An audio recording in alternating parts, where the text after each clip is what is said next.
This is Film Dungeon Commentary with Dr. Chris from Radio of Horror on 91.3 FM, WCUW, and my special guest, Josh Tate from Helletosis, also known as Jota. And we will be doing a fan commentary on Bram Stoker's Dracula. This is the Francis Ford Coppola movie. No money was exchanged. This is primarily by fans for fans. If you've ever heard riff tracks before, we will tell you when to hit the play now button on this movie commentary, and that way you can sync up our commentary with the film itself. It'll be kind of serious. We'll give you some insight about the film, and we'll give you a little bit tidbits about some of the stuff that happened around the film.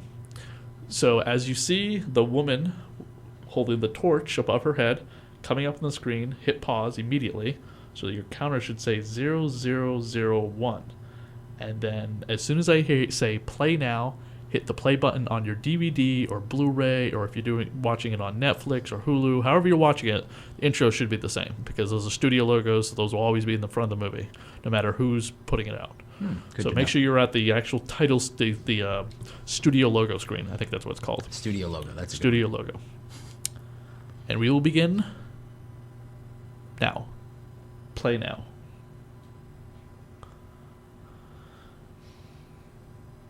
Columbia Pictures. That's who it was. Columbia. I don't remember why I couldn't remember that. Because it wasn't written. Pretty much.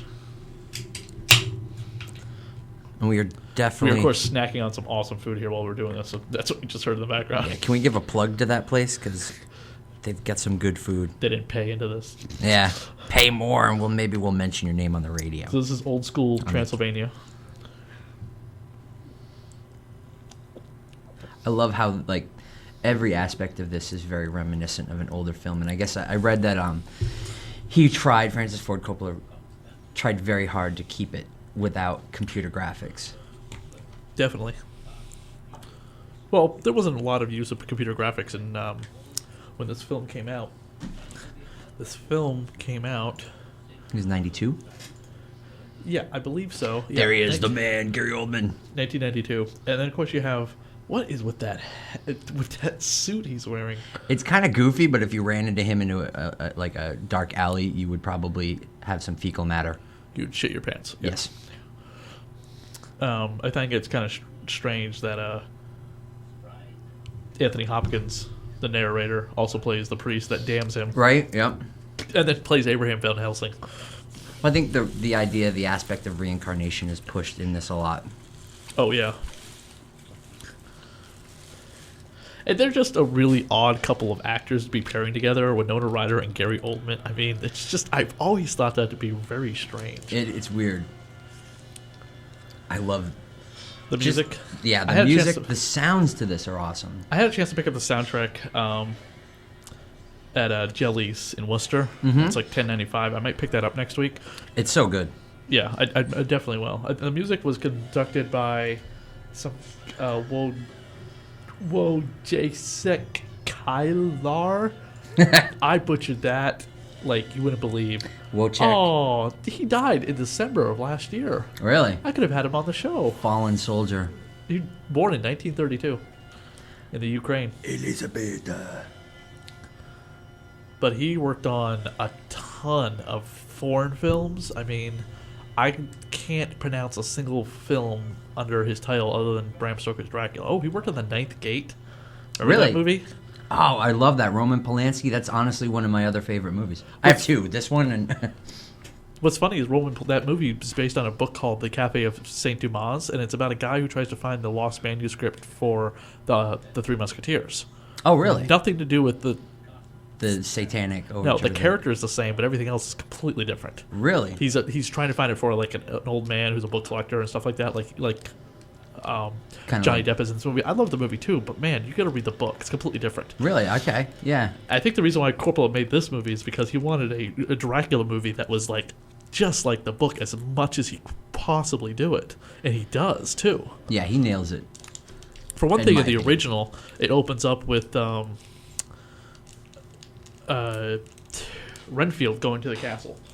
And in the book, and in this movie, like in Nosferatu, it's Jonathan Harker. Ah.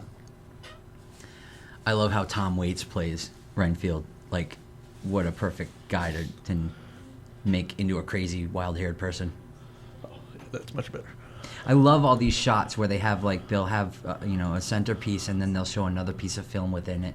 Like there's one later when they're in the garden and they go through the peacock feather eye kind of deal. I think this was in '92. I was probably I must have been 14 or so. So it was very influential on me. And watching this was one of the first times I watched a movie where I started actually to diagnose it as a film and started realizing and recognizing and seeing things metaphorically. Listen to that sound coming out of his mouth. He's tearing up with rage. I guess the quote about this is that this is actually, in the beginning, it's not technically old school Romanian language. It's actually a modern version mixed with some other things. Doesn't matter. It still sounds badass. Did you ever see Dracula, the Dark Prince? No, I did not. It's a movie starring Rudolph Martin, who played Dracula on the Buffy the Vampire Slayer episode. Okay. And it's the true story of Vlad the Impaler. Nice. So it's not any of the mystical stuff. RoboCop's in it. Peter Weller. He plays the priest that Naked Lunch doesn't allow him to be buried, to have a Catholic burial. Ah. Well, Vlad was, a good, outstanding citizen. Oh, yeah. I love that, how it pulls out and the blood's just streaming out of the cross. I still always thought that was a goofy-looking getup.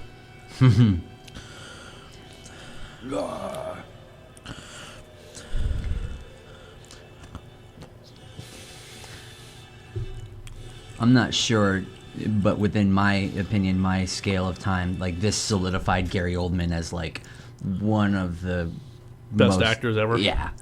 He's going to be in the upcoming Star Wars Episode 7. No way. Yep.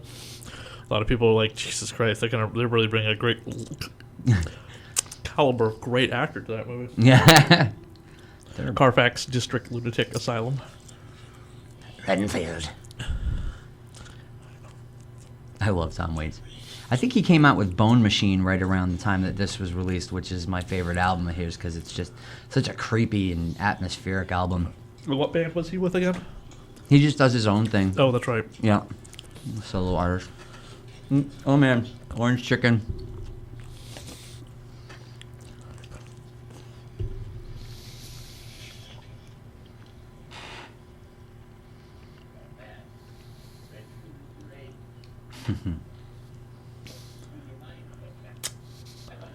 Here's Keanu Reeves as Jonathan Harker. The worst English accent ever. He sounds like Bill from Bill and Ted trying to be British. Unfortunately, I think every movie he kind of... I mean, at least in The Matrix, he didn't sound like Bill. One of my friends was talking about this movie this morning over breakfast with me, and she said, you know what's great about his performance in Dracula is that he doesn't once go, whoa!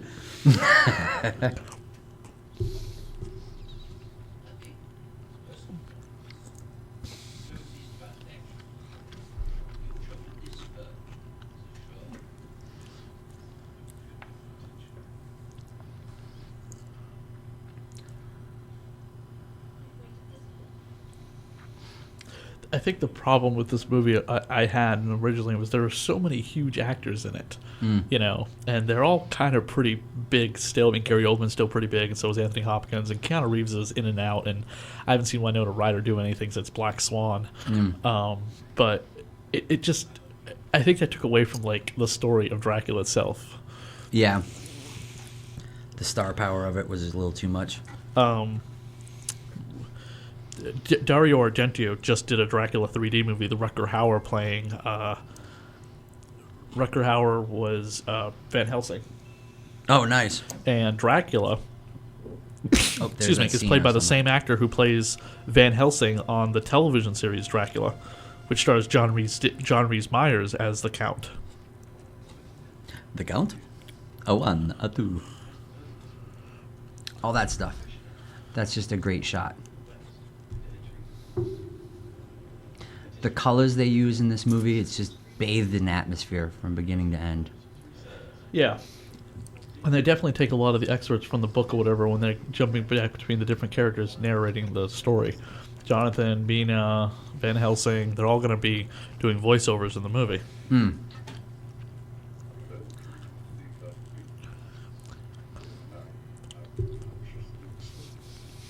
Anxiously expecting you. Sounds like Sean Connery right there. Bram Stoker's great grandnephew, Doc Ray Stoker, he wrote the official Stoker family sequel to Dracula, Dracula the Undead. Really? Yeah, and he's writing a third book too. But it came out a couple of years ago. He came on the show. His co-author came on the show. Oh, really? But it's the official Stoker sequel to Dracula. Nice. That typewriter. It's massive. I love how anything she says in this movie has so much breath behind it. She's just like, "Hi, how are you? Oh, I'm so hot," but I'm not really saying that because it's Victorian era. Is she coming back for Beetlejuice 2? I don't know. I know Keanu Reeves. Not Keanu Reeves. I know Michael Keaton is. Nice.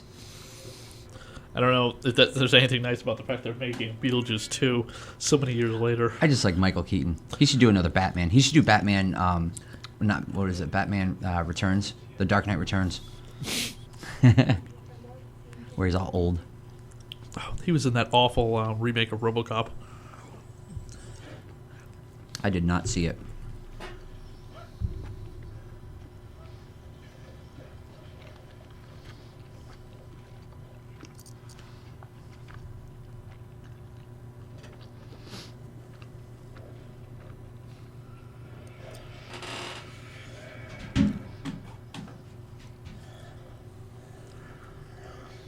Yeah, the atmosphere and the gothic look of the entire film.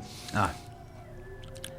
Now, in the video game that came out for the Sega Genesis, the Super Nintendo, the Nintendo, the Game Boy, the Game Gear, the Sega CD, you play as Jonathan Harker, having to fight your way through the castle and everything else. And then you play as Van Helsing. But you never play as Dracula. Lame.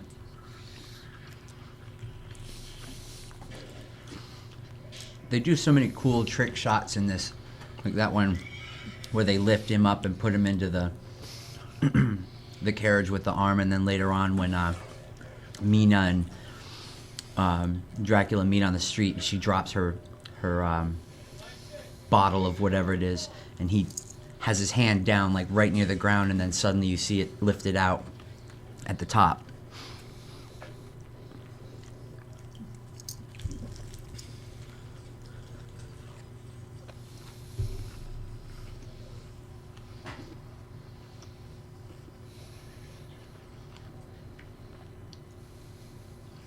What is that? Hellfire! What is it? Blue hellfire flames? I think it's, part of his magical gate.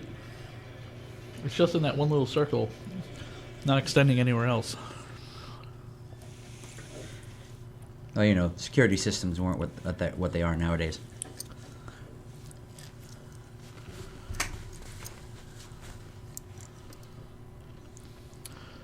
Winona Ryder actually had a hand in developing the script for this movie. It was written by James V. Hart, and she brought it to Coppola's attention after her withdrawal from Godfather Part 3.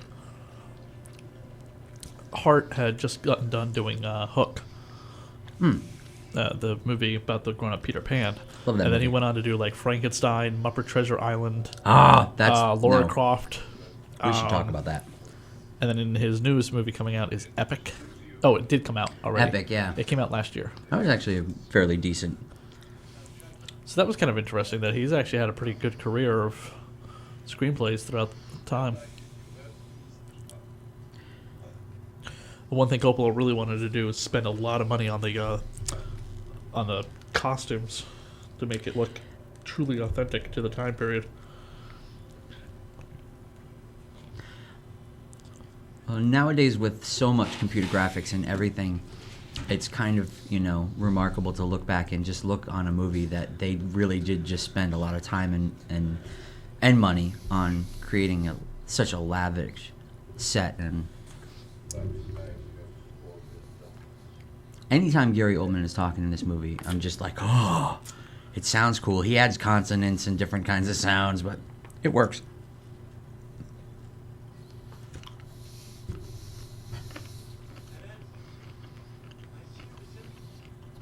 I love how he's so vain he has his own picture of himself.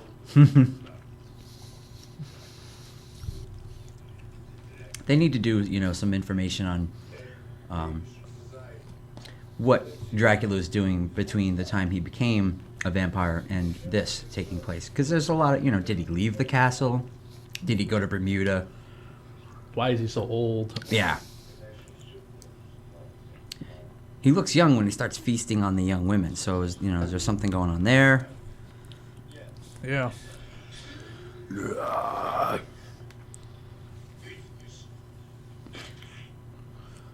And Jonathan Harker realizes that this guy's not quite right.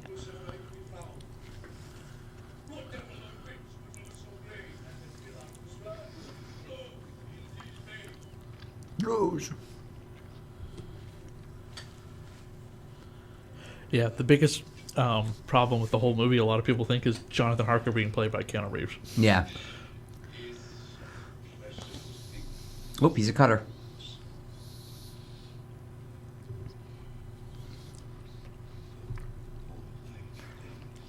From what I remember, the book, Jonathan Harker was kind of a dry character anyways.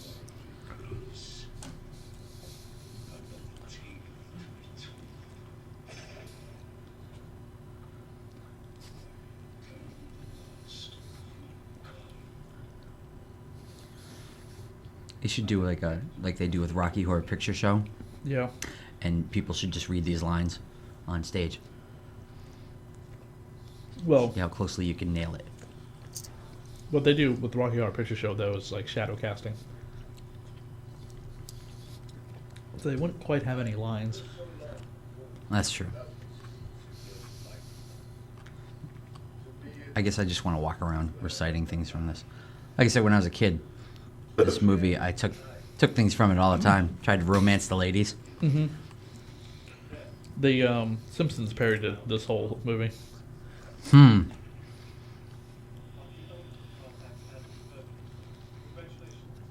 Mr. Burns was Dracula. I was going to ask if that was the case. Kind of fits.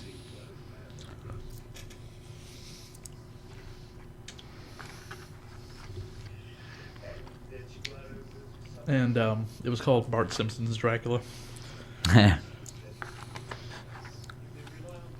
Mr. Burns lives in Pennsylvania. The way Homer says it. It was one of the Treehouse of Horror episodes. Okay. That makes sense.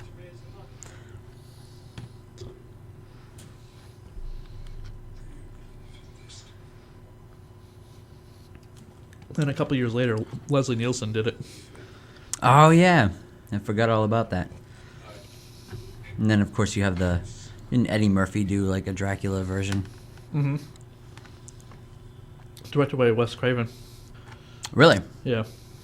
Dracula, Vampire in Brooklyn. Yep, okay. Eddie Murphy. The reason why he teamed up with Wes Craven is because he wanted to do a horror movie. He was tired of doing comedies. And after the Beverly Hills Cop 3 tanked at the box office, he pretty much was done. He was like, I just don't want to do any more comedies. I want to start doing some serious stuff with other things. And nobody was taking him seriously. Yeah, they're like, but you're Eddie Murphy. He made millions upon millions of dollars doing comedy, but he typecast himself. Yeah. So, the studio, Craven says that the comedy was only supposed to come from the sidekick in the movie of the vampire, and he was going to be like the funny man for the whole movie, but the studio wanted Eddie Murphy to do more funny things. Yeah. Like they wanted that scene in the movie where he's like, he transforms into the minister. He goes in the church and he starts smoking. And he's like, God damn! And everyone looks at him. Anyone who worships Christ on this glorious night, get your asses outside. He didn't want that. He didn't want to do that. He was just like, no, I don't want to do that. But the studio was going to pull the plug on the movie if Eddie Murphy didn't do comedy. Yep. Well, when you start off as a stand-up comedian, it kind of does stick you into that niche. John Panette, the stand-up comedian, just passed away. He was in The Punisher. All right, yeah. The shadows in this movie are really cool. How they do the lighting effect and everything. Totally. Old school typewriter right there.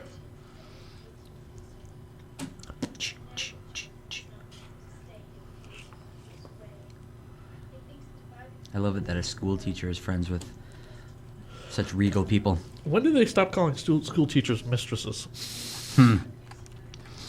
I still call my school teacher a mistress. And my yoga teacher. I'm kidding. I hope she doesn't hear this. She's disgusted by this image. Disgustingly awful. It's not just awful. Because she's only kissed. This is back when, intercourse was meant to have a baby, and that's it.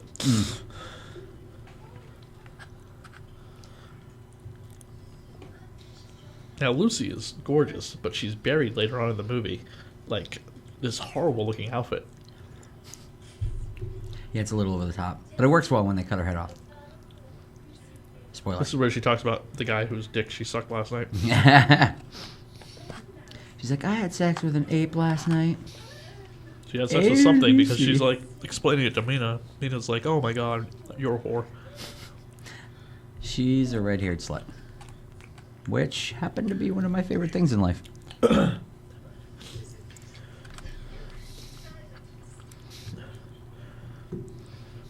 They can't even figure out the pictures they're looking at. Is he standing? Huh? You fibber.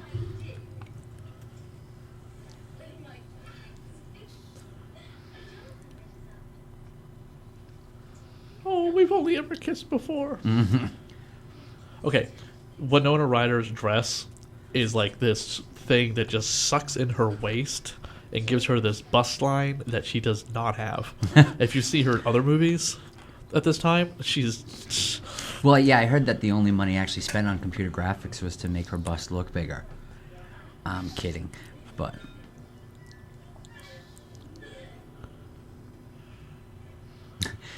Random harp sequence thrown in there, like... Harp solo, hit it!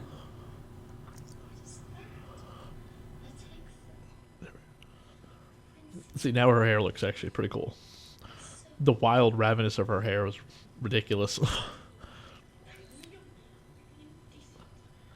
I believe that's Arthur Holmwood. Yes.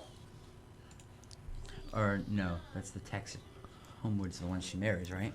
Lord and Lady Homewood. Oh, that's Quincy Morris. Yeah. That's Billy Campbell. Any relation to Bruce Campbell? That guy's been around for a while. Billy Campbell.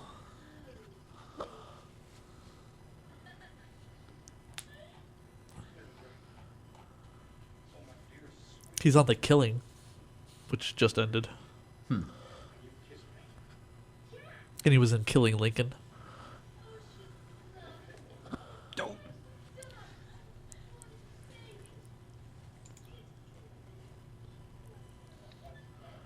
Love that dress on her. Of course, that's all she wears is green. Oh, that's Homewood. Homewood. That's who just showed up. And gee, who's that? Unlike some other Robin Hoods, I can speak with a British accent. It's Carrie Elways as Arthur Holmwood. Homewood. That guy that plays the doctor, Richard E. Grant, is the actor. Yeah. He was in Henry and June, about the Henry Miller story. And I remember them, her having the well-spoken Josh. The characters in that basically talk about his penis size. So, anyways, just like they were. I just watched another Carrie Elways movie. Well, it's not his movie, but he's in it. Twister. Oh, yeah. Now this is Dr. Seward, which is Mina's father, I believe. A morphine addict.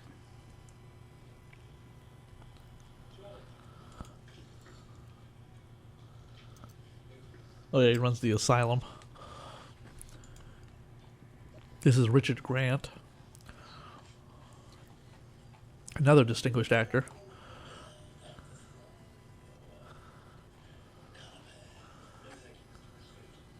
He was on Doctor Who recently in 3 episodes.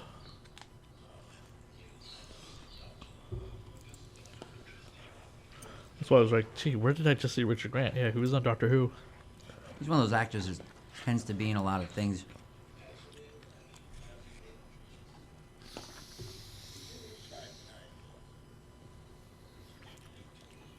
Eating bugs and everything. Ew. Good form of protein.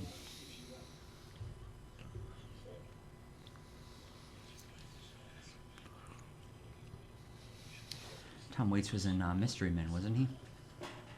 Yes.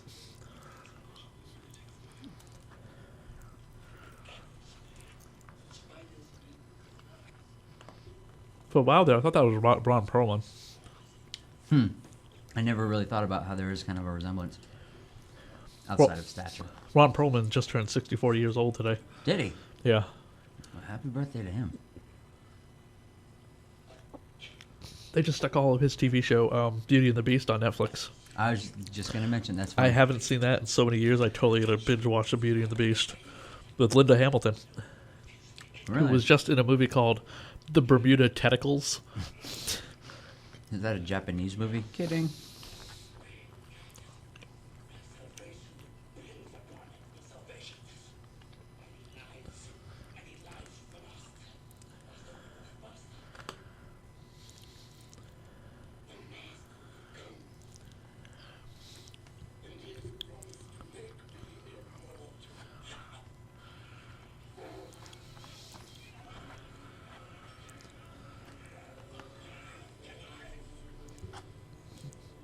The blob is alive.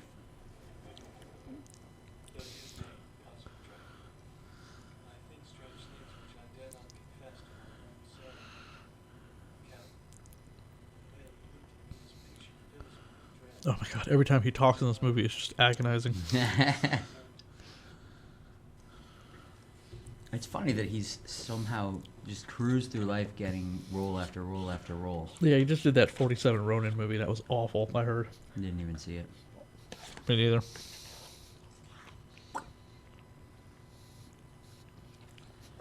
He's like on the other side of the room. Yeah, and he does like the non-striding slide over to him.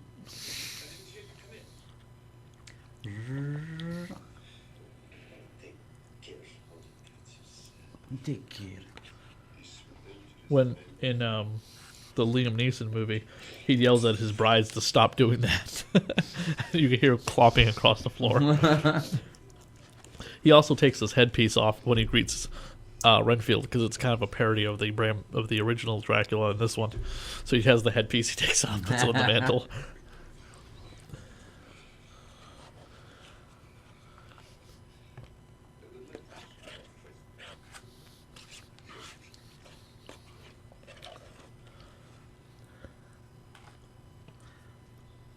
This is back when they used to shave with a straight razor, I have a bunch of those. They're kind of my thing. which some people still do. I mean, you look at, if you saw Skyfall, James Bond shaves with one. He's kind of a renaissance for it, actually.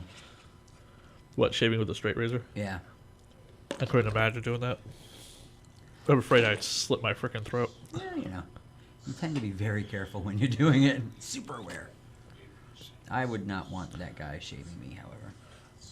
No, I don't think I'd want anybody else shaving me, period.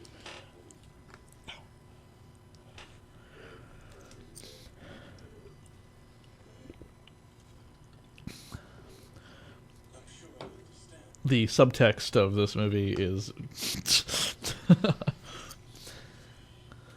Sex and violence. gay sex and violence. Yeah.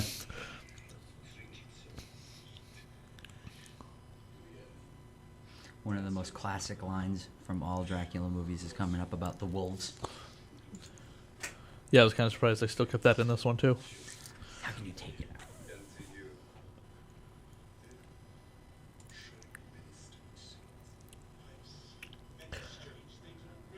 Ooh, ready.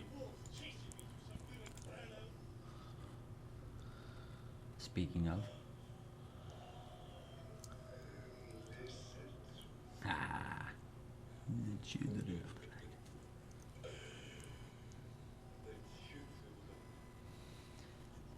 He rolls it. Children.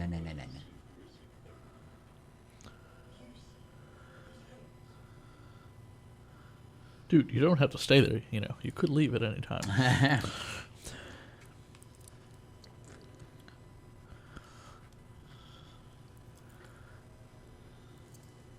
The film opened up at the box office like $30 million, which at the time in 1992 was pretty successful. And then went on to gross $82 million overall. It was the 15th highest grossing film of the year. I'm not sure if that's a really big thing.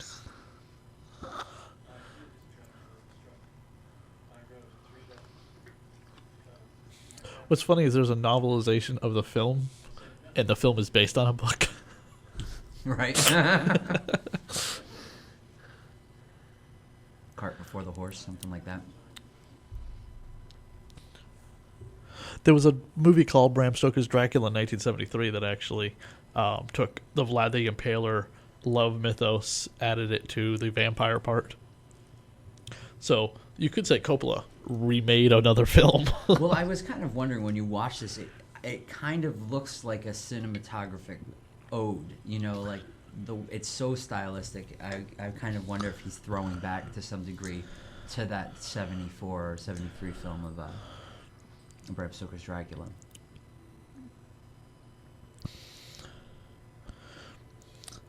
The best version of Dracula has to come from Marvel Comics' Tomb of Dracula comic series, which will, of course, spawn Blade the Vampire Hunter. It was created by Gene Cullert and Marv Wolfman. And Topps who was publishing the X-Files at the time, and Jurassic Park, Cadillacs and Dinosaurs, a couple other kind of weird properties. But X-Files is their big hit property book, or whatever, they acquired that. But that didn't happen until 1993 or 4. Or, sorry, 1994, when the X-Files really took off. The X-Files came out in 1993. This was published by Topps and drawn by Mike Mignola, the guy who created Hellboy 2 years later for Dark Horse. Excellent, okay.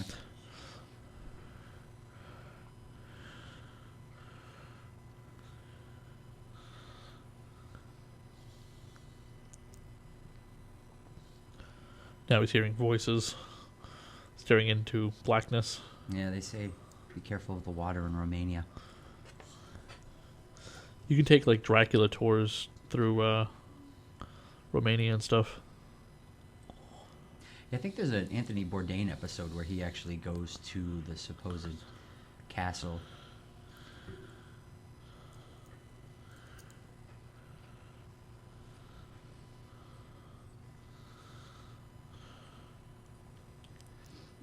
This is where he meets Dracula's wives. And the Invisible Man, apparently. They go over him pretty well in this. They beat him up. Yeah, it becomes like very sexual. I think there's she ends up biting his wang. I don't know. They're also completely naked, which is like different, obviously, from like the 1930s version. I don't remember from the book they were naked, but I don't remember, but those are they definitely look fantastic in this movie. Great googly moogly. Those are some. I'm like, oh, it's the Brides of the Devil. Oh, they're pretty hot. So okay, why couldn't Dracula do that?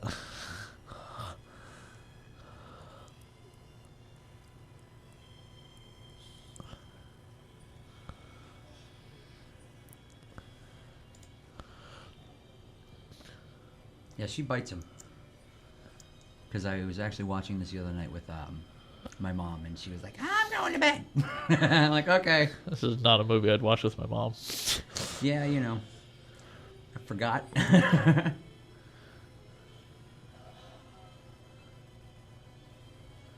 This one. Medusa.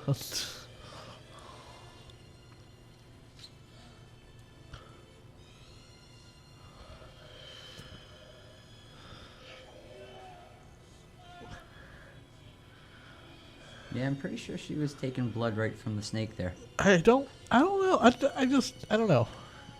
That licking his nipple. I mean, it becomes very like sadomasochistic. Yeah. At this point in the movie, and they are certainly enjoying themselves. That's such a cool looking scene. What the heck? That almost makes no sense whatsoever. That was probably just one of those special effects. They're like, we can do this. Well, it doesn't really fit, but yeah, let's do it. Monica Bellucci played one of the brides. Really? Yeah. The other two actresses don't seem to be anybody significant.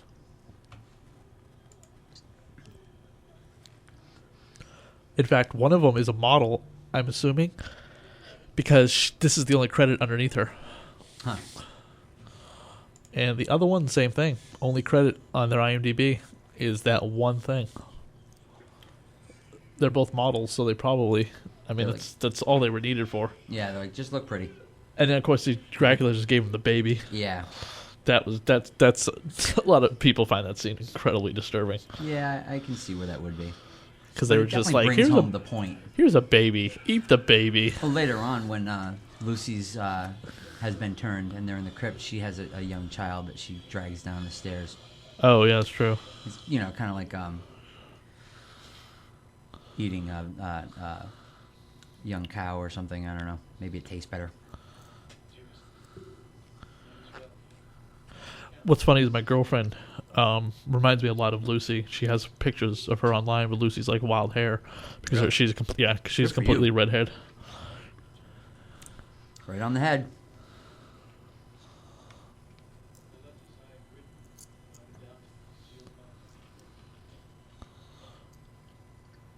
I think she thinks Jonathan's like dead now.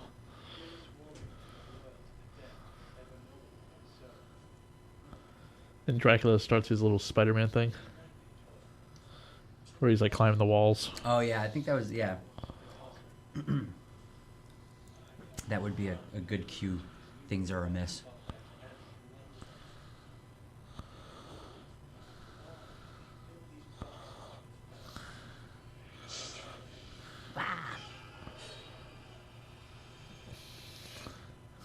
Wearing a Just gold robe. springs upward. Yeah.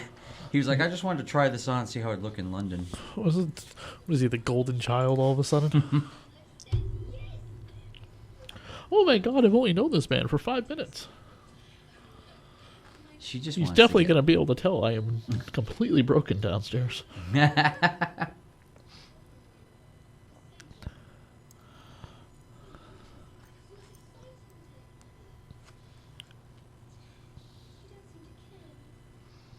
I don't care, Lucy. You're a whore.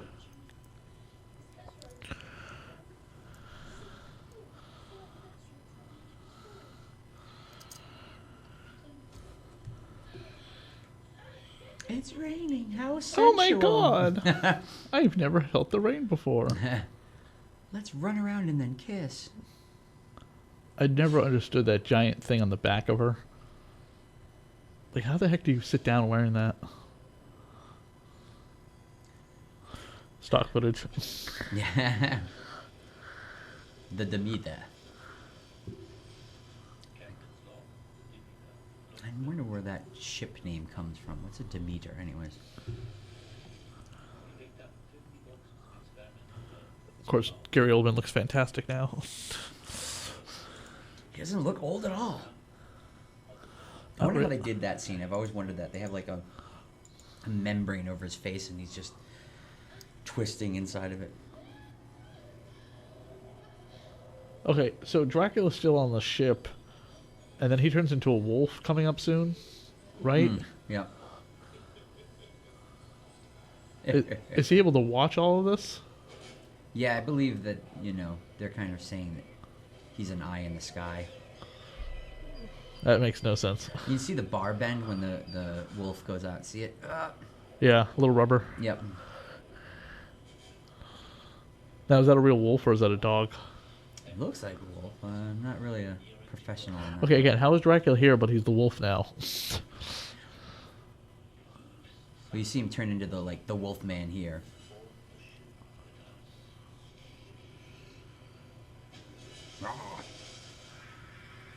And then I love how they just spray blood in this movie all the time. That's Coppola's artistic style. Hell yeah. Okay, again, the way that's supposed to be a solid wall and it's moving around like it's a part of the ship. Yeah. And I wish I lived in an insane asylum. That looks like so much fun. Water sports. A friend of mine's apparently looking at an apartment that was part of Session 9. Really? Yeah, it's part of the insane asylum, but they turned it into apartments. That's not creepy. Yeah, she really wants to live there. It's like $1,700 a month. Oh, that's not bad. I guess so. I mean, I hope that includes something. It depends on the property. I'm a cheap guy when it comes looking for an apartment. I want my apartment to include stuff. $1,700 a month, yeah. It's like New York prices. You get a nice closet in New York for that.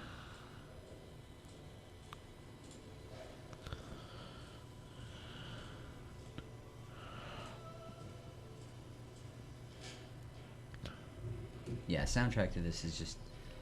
It has huge cojones. Like, that scene with the boat right there almost looked like a toy boat. He's just speeding through London like he's the Flash. Yeah, I really like all this, like, it's almost like stop film animation that they do. It's like really herky-jerky. Yeah, this is clearly all done a lot with miniatures. Now he's a werewolf. Wolf man. And here's Lucy, who he rapes and then bites. Yeah. Nothing romantic about this. A little bit of bestiality never hurt anybody.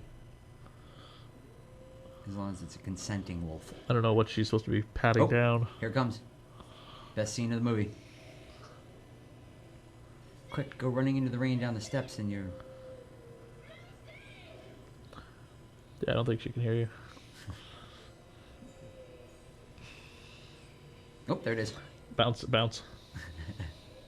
God, Maybe we're they are such that big. They look, like I said, They the do computer look graphics really in this big. movie were pretty much spent. I don't think they used computer graphics. I just didn't realize she was that stacked.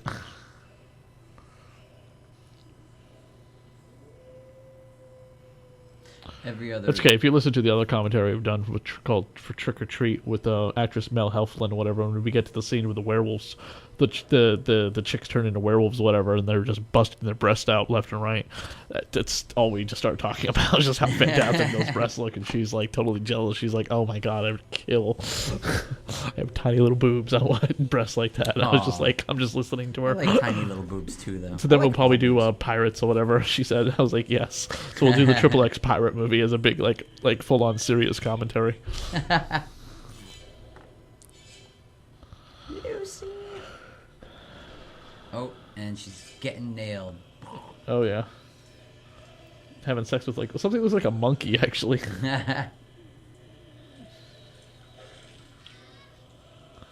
I don't understand why he's in this form still. One of my favorite things is right here, the reflection of his face comes through. And you can see Gary Oldman's face flash for a second. Alright. I didn't know you had blood vessels in your hair. Right here. Right there. Boom. When I was a kid, I was like, whoa, how did they do that? Lucy's like a mess. A little secret of my own in this movie, between that part where he says, do not see me, and then later on when he says, see me now, I stole that line and put it into a song that we have called To the Hilt. So hopefully Coppola doesn't come after me for some kind of an infringement on that. But it's out. I said it. It's okay, again, we're not being paid, so... Oh, yeah. Yeah, exactly. We should be paid. I mean, this is brilliant commentary, Dr. Oh, Chris. yeah, this is quite riveting. Now, is this all set, or was this, filmed someplace?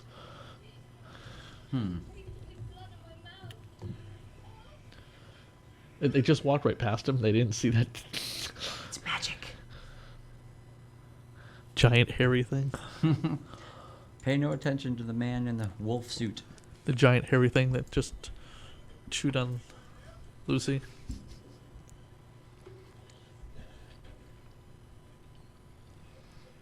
Carfax Abbey. No, that's a set. That's not filmed anywhere. He looks ridiculous. He's probably the scariest thing in this movie. I don't know. Renfield just doesn't seem like he does anything in this movie.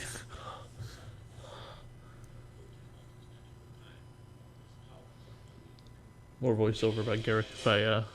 See, now he looks all like stunning and everything. I'm telling you, it's something about like the babies and the young women. It makes you young again.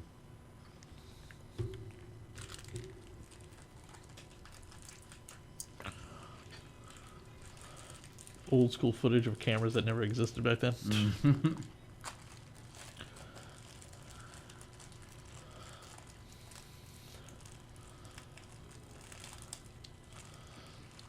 I like the transition they do from this type of filming into the regular flow. I just don't understand still, why is he an old man and then goes to being like this?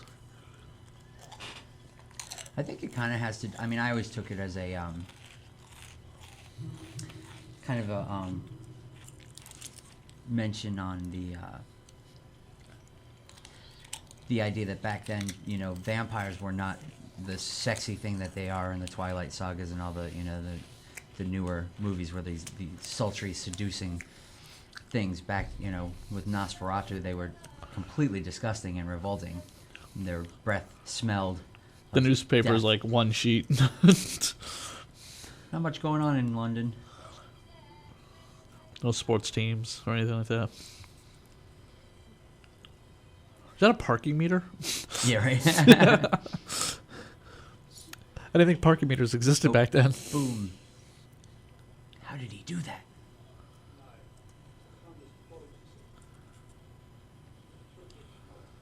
Like his John Lennon glasses.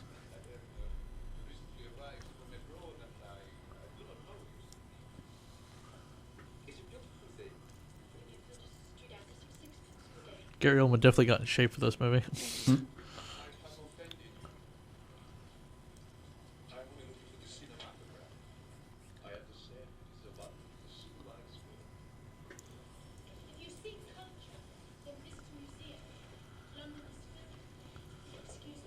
Ooh, Burn. you ain't getting none from her. Hamlet.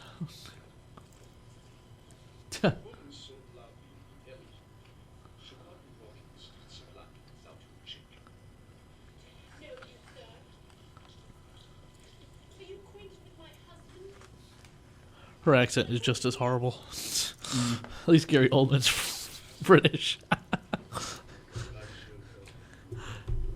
He did a remake of Tinker Tailor Soldier Spy, which originally started Alec Guinness. Oh, really? Yeah. I didn't see the Gary Oldman version. I heard it was it's a little bit thick. But I'll watch him do anything, even those HTC commercials. Which he's kind of smugging, because he just says blah, blah, blah, blah, blah, and he's like, you're still going to watch me, even though all I'm saying is blah. Pretty much. Which, speaking of this movie, is kind of sad, is there is no blahing in this movie. No. Blah. Now, the DVD has the image of him hiding himself from the camera, and then it's got his goofy-ass suit of armor behind him, which, again, never made a lot of sense.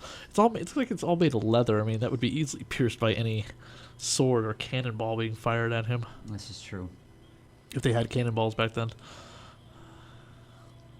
It won 3 Academy Awards, this movie. Best costume design, best makeup, and best sound effect editing. I think it was nominated like 9 times also. Was it? It was nominated for... it doesn't really say, but of course they also list the fact that Francis Ford Coppola won Best Director for Godfather Part 2, and Anthony Hopkins won for Best Actor Nice. the year before for Silence of the Lambs. That was a good movie. Okay, this thing she's wearing, I do not what? It's kind of like one of those sun panels, but it's not meant for that.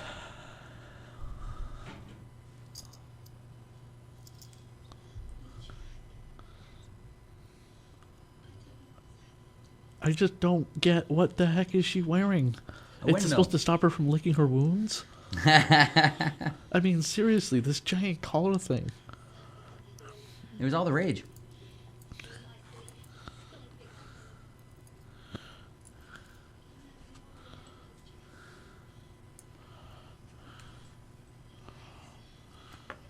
And she's horny as hell.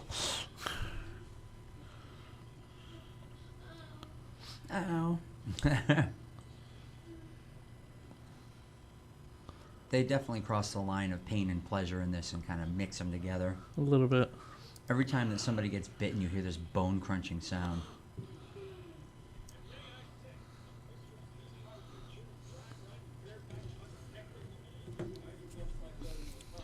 Watch your tongue.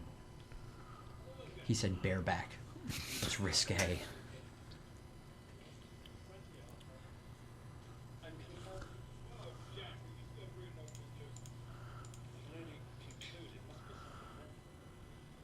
The woman who plays Lucy is Sadie Frost.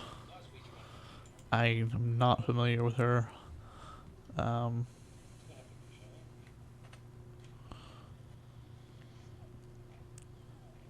She's in nothing I have ever seen. The Cisco Kid. Oh, yep. What's that? Cisco. Oh, no, you know I'm thinking of Briscoe County Jr. Les Girls. Gentlemen and Players. Empire State. An Ideal Husband. Deadly Virtues. Love, Honor, and Obey. The Actress. Nothing. Oh, she was in Beyond the Rave. That one I don't know. That's a Hammer movie. It's a short Hammer film that came out. It kind of was like the first of the new genre of Hammer movies. That also came out was Let the Right One In. The Woman in Black and The Quiet Ones comes out in 2 weeks. Those are other films in the new Hammer label. It's old school pornography they're watching. So there was there was movies back in 1897. Technically, I saw a thing on film the other day. There was a film, or the idea for film and movies came out in China. Oh. Hundreds and hundreds of years ago. They found out if you reflect light through a small hole, you can project it. That was actually on an episode of Cosmos. The thing that's on Fox? Yep. Is that a series or a miniseries? I believe it's a series. I'm not sure. I guess Seth MacFarlane has something to do with it, which I was surprised about. Huh. I haven't listed. watched it yet. I really want to. It's good. I mean, I dig like Nova and all that. So. Well, her husband's dead, so sure, make out with this guy. The TV series Dracula, which is on NBC, I really like. The problem is I don't know if it's going to get renewed or not.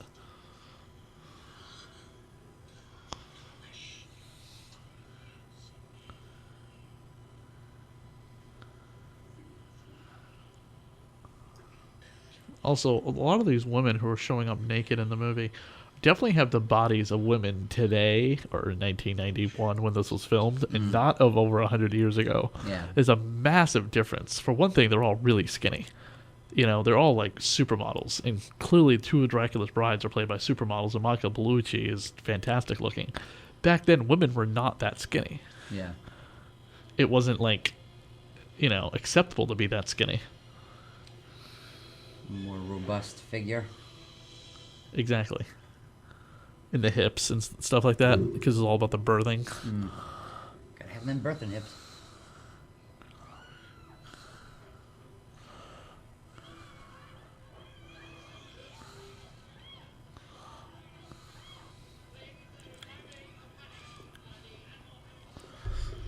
Yeah, the show NBC's Dracula hasn't been picked up yet. No word yet on whether or not NBC is canceled or not. A lot of people are kind of hoping so. The problem is it had 0.6 million viewers on average. It had really bad ratings. Yeah.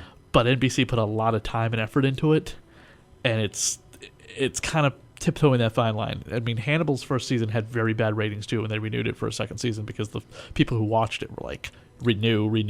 Yeah, and the ratings this season now are very good.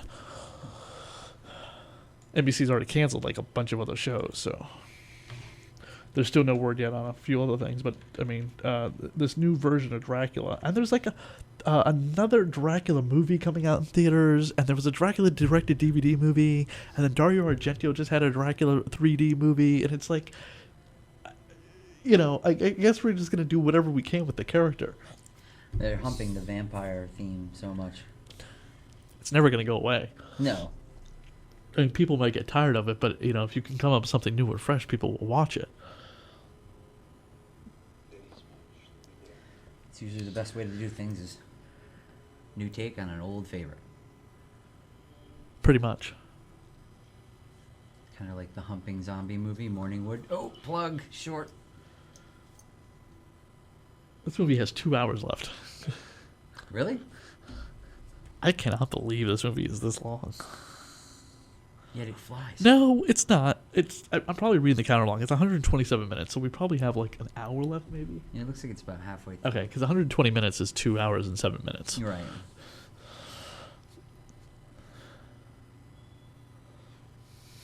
We're already bored with our own commentary. Well, okay, we did enough. We're out of here. Yeah, we talked about everything. There's nothing left to talk about. Like, this all happened in a single day. She just like fell for this guy. I guess that's what true love really is. And kind of a confounding story because you're rooting for her to be with the guy that she was. Love never dies. Yeah, but at the same time you're like, well, he is a bad dude, right? I mean, he means well though. So I like how they take the shots of the blood, like the blood cells, and then they reintroduce the same scheme with the absinthe when they're drinking it. They show like almost like a cell structure of the bubbles. Now there's Anthony Hopkins.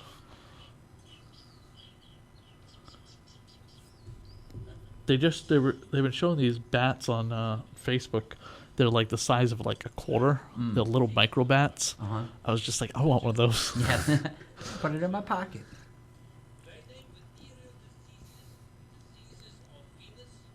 There's a woman among them. Back then, they didn't even do autopsies on women. Doctors wouldn't even look at women underneath their clothes. So glad we got over that. That's why in the 70s, 60s and the 70s, you had a huge feminist movement when women would actually stand over mirrors to look at their own vaginas, because up until that point, it was something that even the women themselves really never looked at. Talk about repression.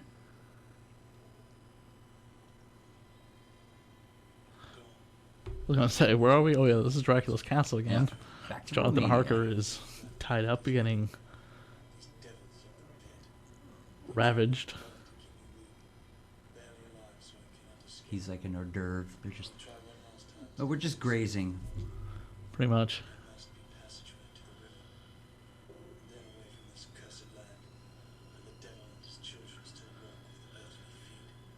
The devil and his children still walk with earthly feet. That's stock footage, what we just saw earlier. And something dead and decaying.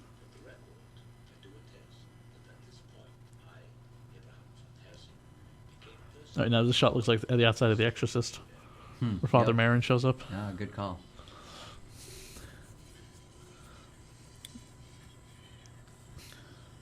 Little track shot up the stairs, little Love that steady cam, kind of like the Evil Dead.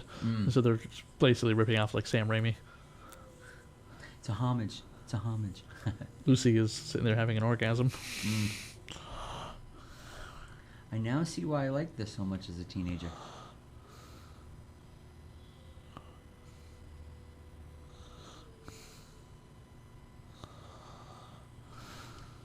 There's the blood again.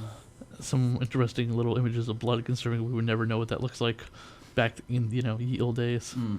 They just copying each other. It's this imagery with the blood just doesn't make any sense. Hollywood. Dracula has the ability to destroy flowers. All about the decay.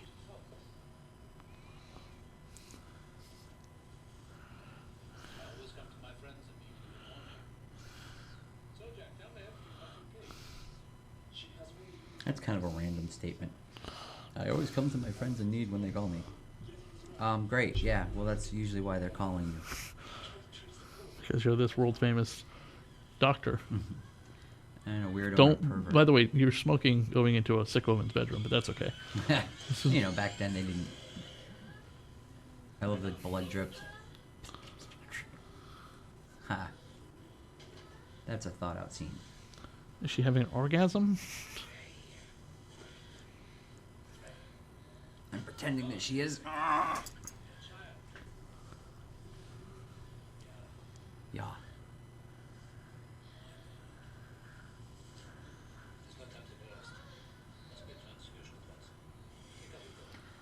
Speaking of not knowing much, where they just start pumping anybody's blood into her. They're like, whoever. Oh, gee, it's not Dracula's bite that killed her. It's Right. Mixing blood types. Back then, doctors just went from household to household using the same utensils without washing them.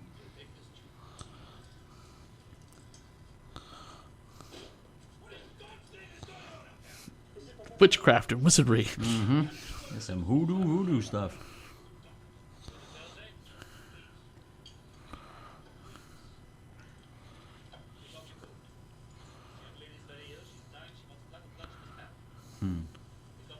Blood she must have.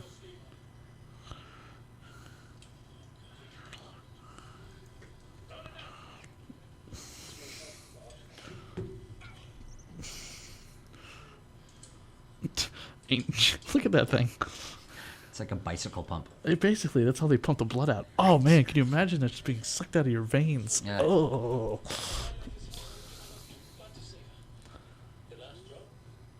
The size of the needles that He's they like, used too, they were... Your last drop?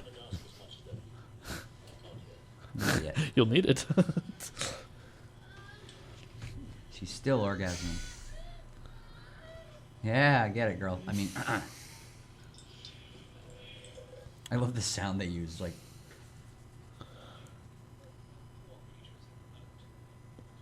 In the Leslie Nielsen version, Van Helsing is played by Mel Brooks. Yes, perfect.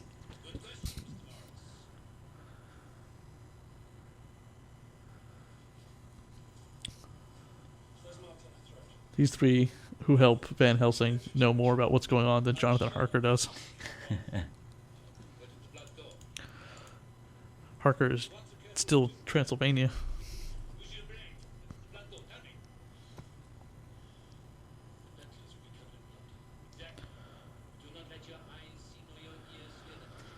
Helsing does the disappearing, reappearing trick in a moment here.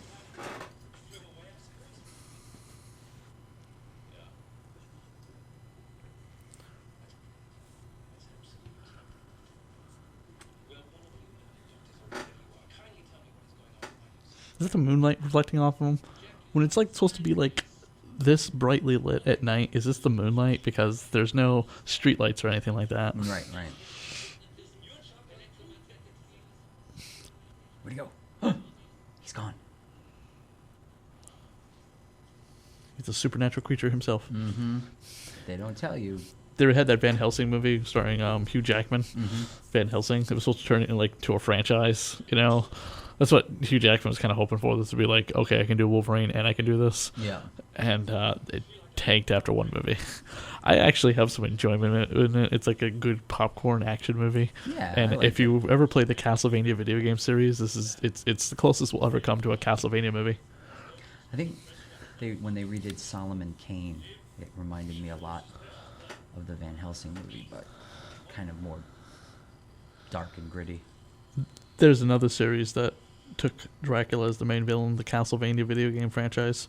Oh, yeah. through the ages, from the Nintendo Entertainment System all the way up to now with the most recent video game, Castlevania Lord of Shadows 2, where you play as Dracula.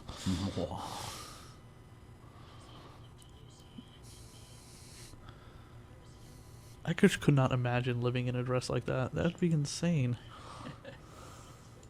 Back then it was all like, you wore like thick linen style clothes and you bathed like once every 5 months.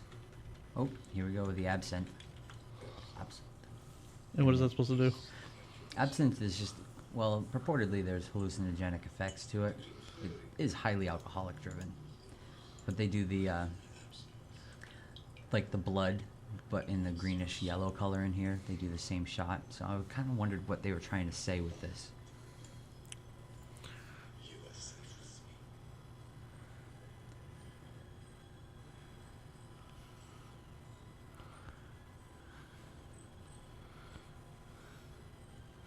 Yeah, the images online of Lucy dressed like this, it just looks ridiculous, especially when she's buried. Oh yeah, Lucy's gonna die. Did I spoil that for everybody? If you've never read Dracula or seen any Dracula movie before this commentary, then you just, sorry. You're 13 and you shouldn't be listening to this. Turn it off and wait a couple years. Yeah, see they do the thing with the absinthe. Okay, now I get it, yeah.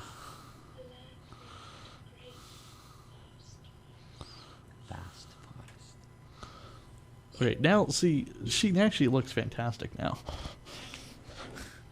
She's Her not hair's all down. She's not bound up in that stupid looking dress. I just can't stand the dresses back then that much, especially when they're bound up to their neck. I like the ones that have a little cleavage to them. Yeah, I think they had those back then. Yes, they did. Unless you were, if you were working as a madam. No, not necessarily. Sometimes showing of cleavage, don't forget, was a sign of that you could produce multiple children. Yeah, okay, yep. Don't forget, we were all about populating a species back then. Today, it's a matter of like, okay, how many kids do I really want? Yeah. But back then, they didn't care. You had sex to have children, so the dresses showed off the bosom to show fertility. But they wouldn't show your ankles or anything like that. No. When they were at a remember when Lucy was courting, playing the entertainer, her hair was done up and she had the cut or whatever in her. Right, yeah. She again was showing off that she had an ample bosom to be able to feed multiple children. I can feed the babies. Pretty much. Now, a lot of the book sequel is about Mina is keeping from Quincy Harker, Jonathan and her son, that there's a reason why Quincy has never been sick or whatever is because when she was bitten by Dracula after her and Jonathan conceived. So part of Dracula's blood is in Quincy, and it makes him pretty much immune to almost everything. He's not a vampire, he doesn't crave blood, but he has a hypersensitive immune system. Not a bad deal. No. We should do some research on that. Scientists, get on it. Oh, is this her killing herself? Yeah, in the other lifetime.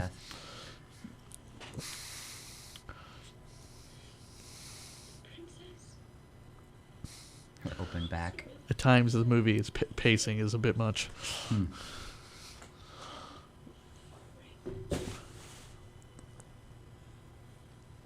Another cool scene. I love the way they mix stuff up in this.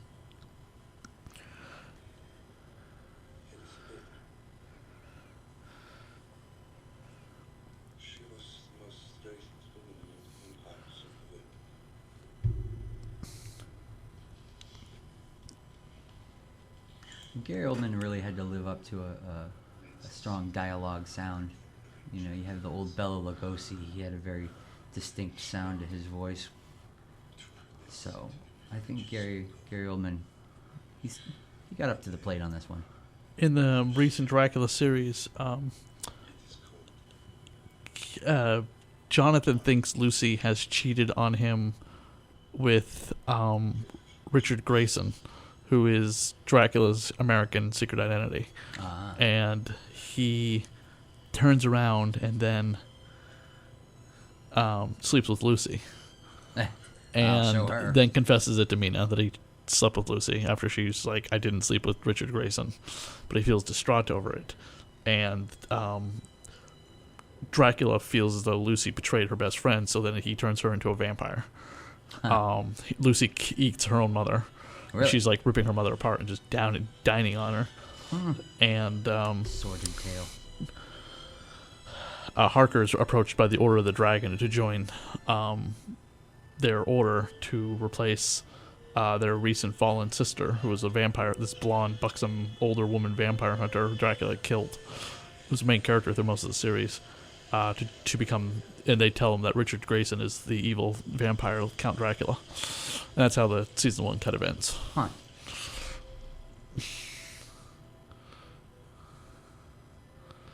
But it's the same thing. Richard goes to England to find the reincarnation of his long-dead wife, played by, who's Mina.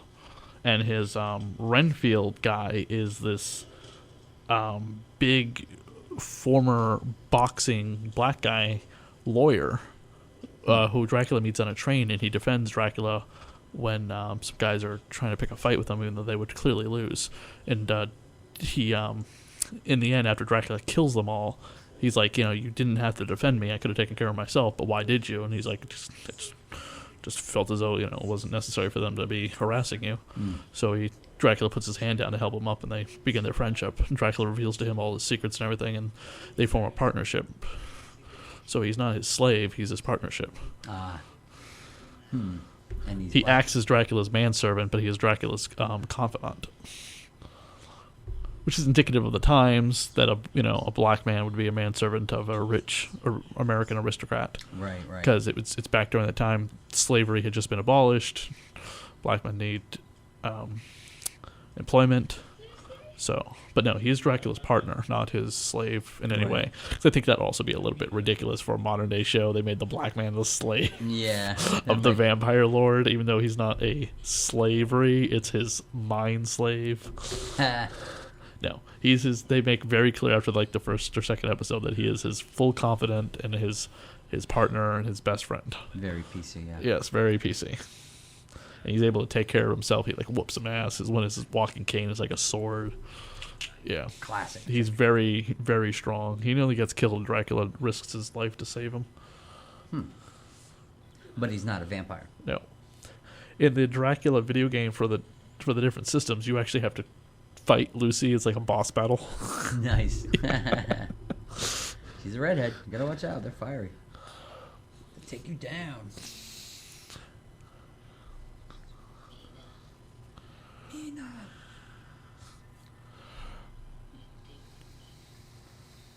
Why'd they stop making her sexy just because she's dying? Oh, she's still alive? Damn, jeez. When is she gonna die? Pretty much. But yeah, Lucy like floats around the room, wearing that ridiculous outfit, the one she's buried in. Yep. And as Jonathan, you kind of like, you have to, you throw like wooden stakes at her. Hit her with a twig. Pretty much. It is quite ridiculous.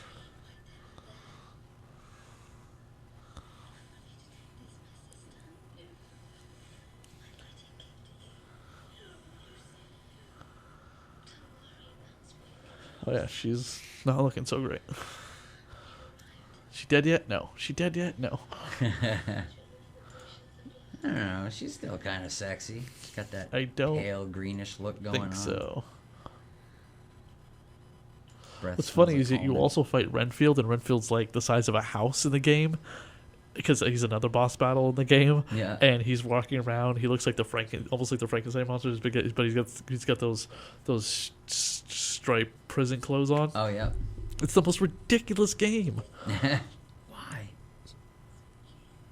Why would they do that? Okay, I have to also say how pansy ass the freaking vampire is.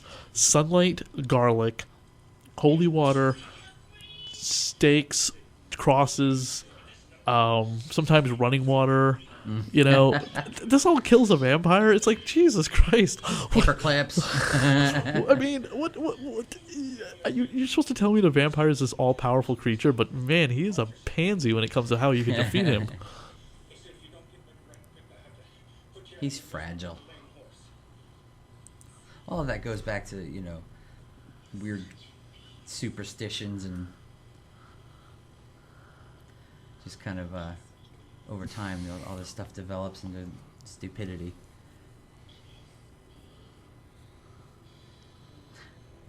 Got the throbbing neck vein.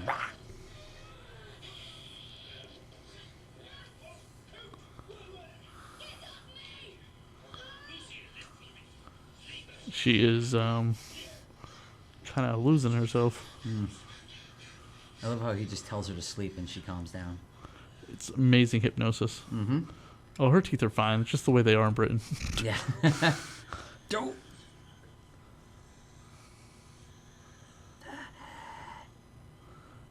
I like sometimes in certain those, you get this old vampire book that's given to Buffy the Vampire Slayer later on. This book called Vampire, all this stuff written about vampires. I mean, geez. Oh, there's that classic drawing of Dracula. That too. What a good copier will do back then. Yeah. They didn't have Photoshop. No. I think Windows had just debuted in 1991 and 1992. The first Windows operating system had just come out.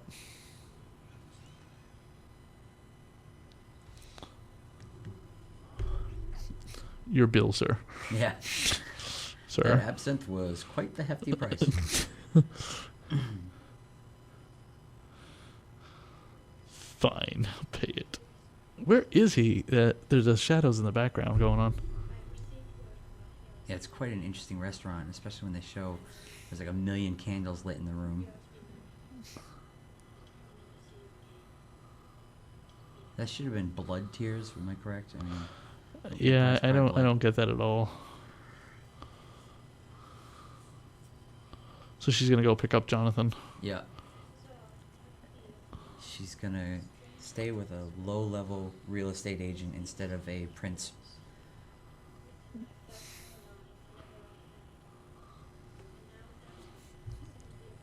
They had a Dracula TV series on in the 1990s, 2 years before this movie came out. It was in 1990. It was called Dracula series. It was 22-minute episodes. It was on in syndication. They're all 24 episodes are on DVD. It came out in two disc sets. Dracula pretends to be a businessman of the upper kind of yuppie businessman called Alucard. What? I don't. What is he vamp facing out like? Yeah, he's vamping out. I don't get it. I mean, I guess about like those in the candles? Castlevania video game series, Dracula has many forms and he turns into a monster, but it's still kind of weird to see it like this.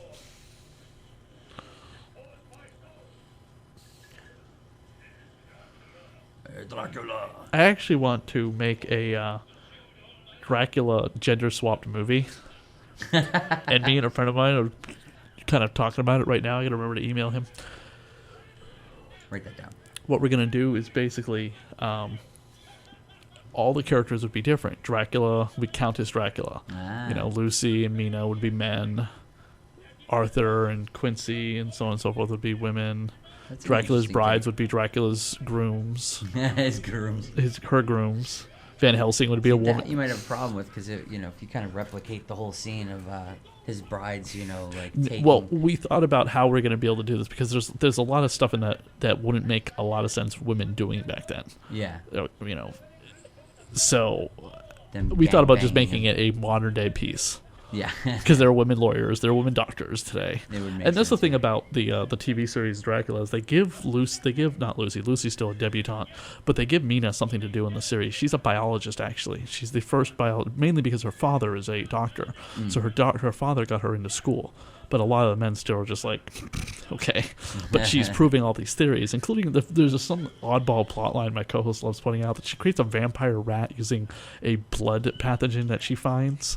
She finds a vial of basically Richard's blood. She doesn't know it's his, and she injects it into the rat for experimentation, and the rat morphs into a vampire rat. A vampire rat. Pretty much, yeah. It's a normal rat, and the next thing you know, it starts hulking or whatever. It's very CGI. Its teeth get longer, and it busts its way out of the cage or whatever.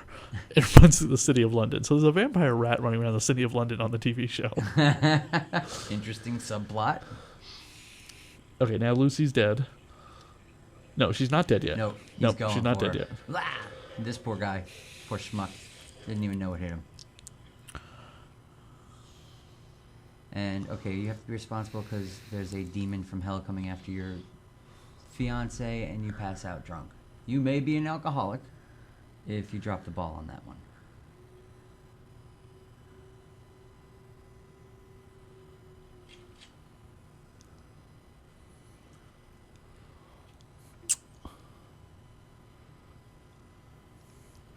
Okay, this guy looks like a Texas Ranger from America. I think, yeah, because one of these guys is from America. He's American, yeah. So he's going to look like a cowboy. Cowboy. Because that's pretty much what all Americans looked like back in the late 1800s, early 1900s. Yeah, I think that's not a very fair portrayal of us. I think that's an okay, actually, portrayal. Well, think about it. I mean, that's when the Old West was coming in. This is when, like, okay, we've won this. The Civil War is over. Nothing can touch America now until World War One. Right.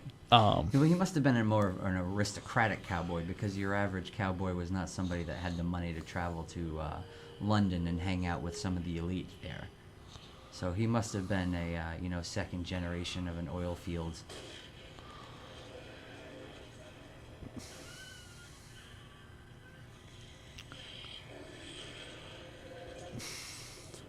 Dope. That is quite the Catholic church they're getting married at. Are those supposed to be the thorns of Jesus? Probably representative of that, right? Is she wearing all white because she's a virgin? Huh. Hussy.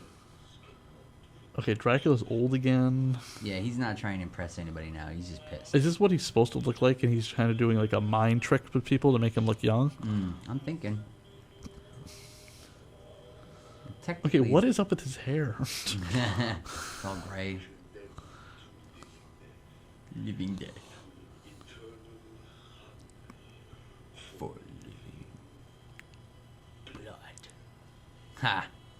That was one of my great lines. You say that as a 14-year-old boy to some chick that you're trying to court, and then you bite her neck, and if she's weird enough, she'll be into it.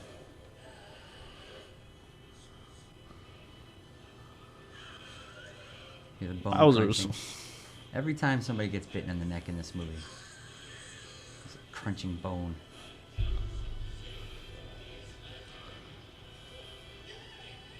And she's living through this. Not for long. And ready? You think she would have died immediately? Splatter, yes. Where is all the blood coming from? Hollywood. That's quite the kiss there for your Yes. for your wedding. Well, when you've been waiting that long to figure out what goes on down Again, there. I do not understand what the hell she's wearing. Why is she in a glass case? I don't know, but I want a coffin like that. In case you wake up at the last minute, you're like, no, I'm cool. Get me out of here.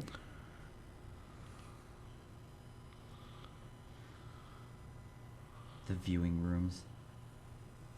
It's actually a huge thing that they used to do. I remember there's a painting that Monet did of his wife that he painted over time, and he watched her body decompose, and he painted it so it's all these like weird blues and grays and stuff. Kind of creepy that they really got up close and personal with their dead back then.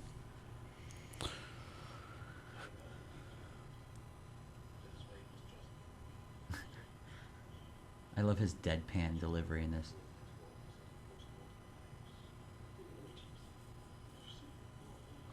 Okay, so like cut off her head. the character of Lucy is kind of all over the place.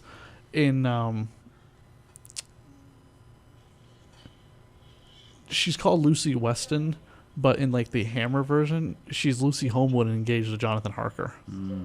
Really? Not Mina. Mina's not engaged to.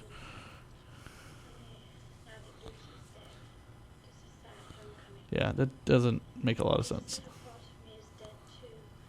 Don't mess with the formula, people.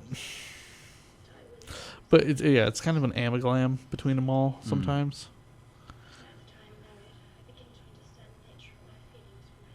Yeah, the other thing is on the NBC TV series, Lucy's also secretly a closet lesbian that she has to keep secret from everybody, and she has heavy, strong feelings for Mina.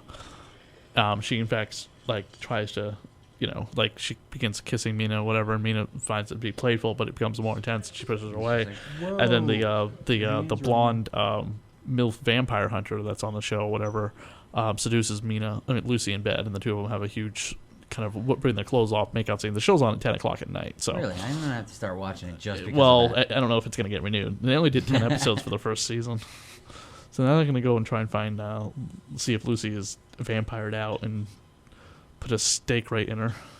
Yeah. What is this called? The subtlety of taking a long wooden shaft and stabbing a woman with it, and it's 4 guys doing it. Yeah.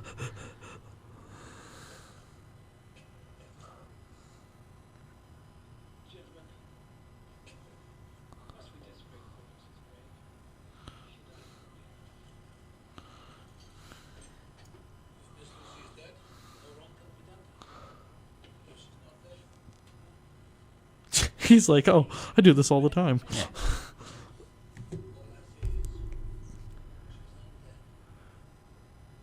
They have no idea what he's talking about. Yeah. They think he's some crazy old man. Yeah, crazy old. Let's just dig up some bitch who just got buried and desecrate her. Why does Van Helsing look like Indiana Jones, by the way? He has panache. The cowboy, the Englishman, the Scotsman. Yeah. Back in the day, you know, this was Pretty much, yeah. pretty varied portfolio. And of Van characters. Helsing is not supposed to be British. He's like something else, or rather, Anthony Hopkins is like, Yeah. yeah. Kind of like Romanian or Oh something. yeah, she's up and about. Uh-oh. Haha, joke. JK.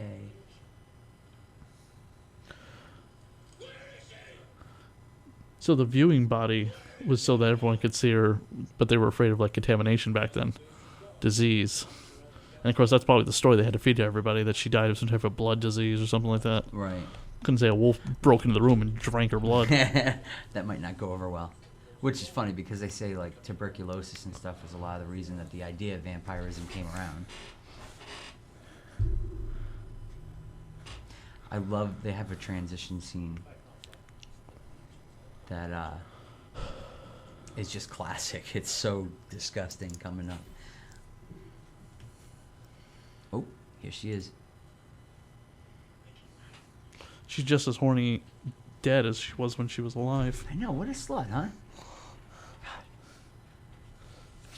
And she's got a kid. Telling you.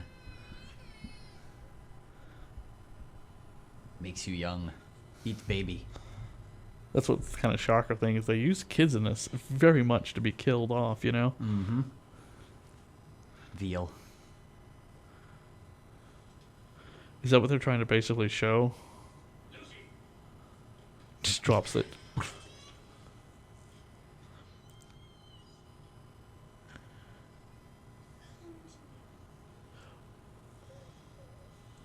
Okay, why is she so white though? Because Dracula, the brides aren't that white. Probably because she hasn't eaten. It only take a half an hour to take off all this clothing to get to my personals.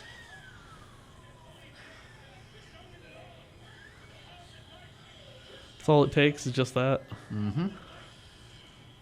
That and a paperclip. Why don't you run around them and go back up the stairs? Right? Don't you have superhuman strength and speed? I didn't realize that the cross though could make someone go to sleep. Oh, I hate when they vomit blood on you.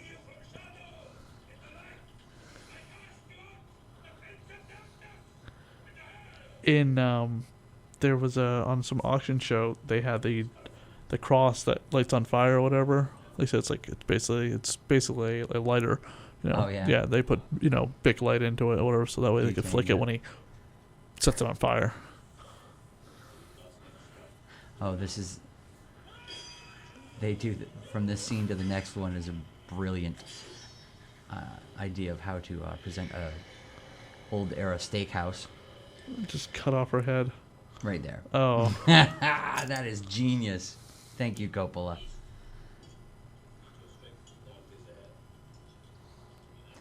But then when they show him eating, they don't show the big bony nasty thing. See? Not the same piece of meat. What is that all about?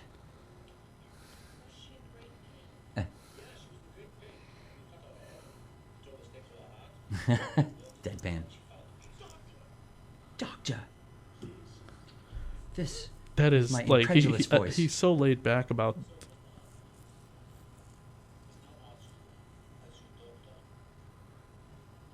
I was trying to figure out what he drinks in this. Is it Guinness? Is that Guinness? Okay, how come Jonathan is constantly being bit and doesn't turn into a vampire? I mean, he's been bit by Dracula, he's been bit by the wives, and in all of like the sequel stuff, Mina's always the one who maintains like vampire-like stuff. Right. He's Because of the fact enough. it's the fact that she gets bitten by Dracula is the reason why she maintains it. And like I get, maybe everyone, every other story usually like, oh, you killed the vampire, the vampire stuff goes away if you haven't turned yet. But like Mina is like the only one in a lot of the stories who maintains vampire style things that happen to him because of. Well, I think it's partially because it's Count Dracula and he's like the first vampire in certain stories. Mythologies, yeah, if you're not covering like Vampire the Masquerade or something. Well, I think as far as in this storyline, they ask him, like Van Helsing had just asked him if Jonathan Harker if he'd imbibed any of the blood at all, and he says no. But later on, I believe Lucy actually does drink some of Dracula's blood, so therefore she would have been. Tainted. She's tainted.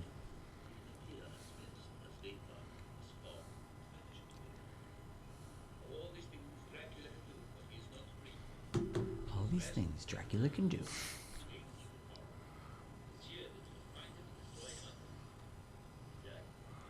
The Fearless Vampire Killers.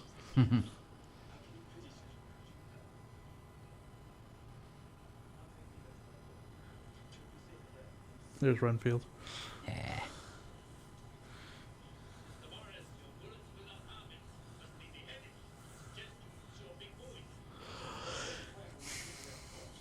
In the book, Dracula is stabbed by knives. He's stabbed by Arthur Holmwood in the heart with a silver dagger. Not by wood.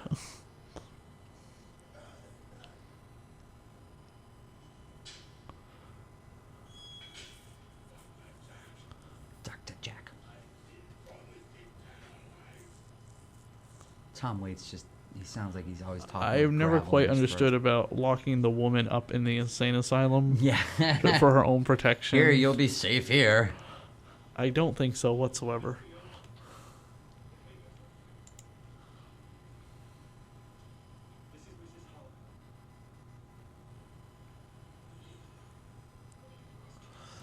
Asia Argento actually played Lucy in the Dario Argento Dracula 3D. Is that his wife?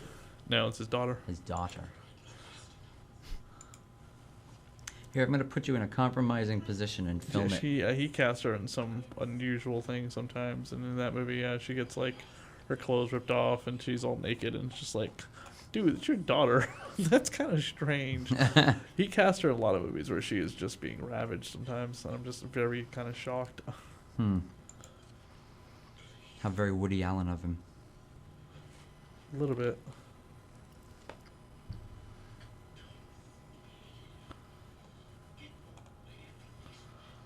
The line between brilliance and madness is quite thin. A little bit.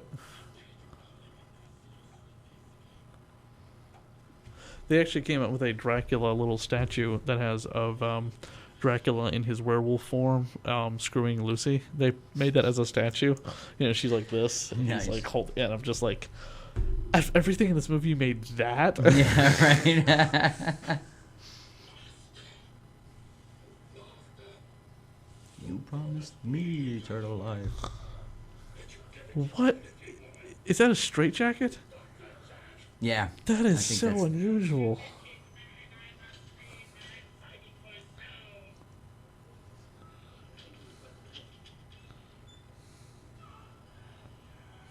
Yeah, what a calming environment for her to be in. Raving lunatics.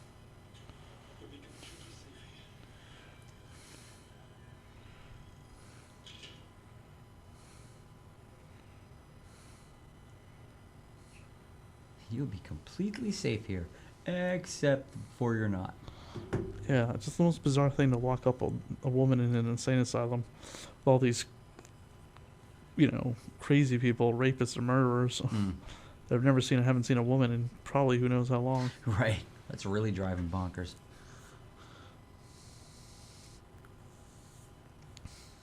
Well, the boys are going vampire hunting, so I'm going to hang out in the lunatic asylum. They encounter Dracula's wives. Hussies.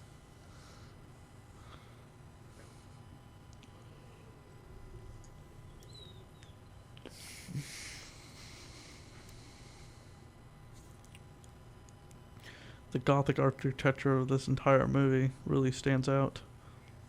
Here's Dracula in his bat monster form. I love that costume. That's just creepy. I can't believe that's even somebody in a costume too.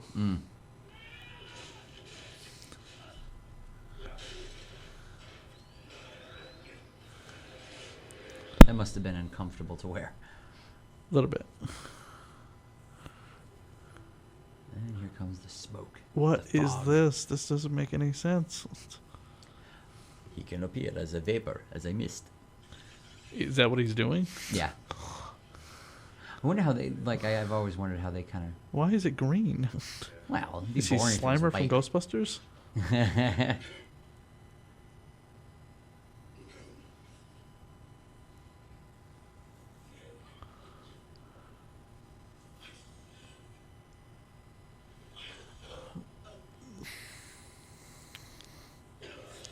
Dope. Dracula's telling him to go smash into the gate like an idiot.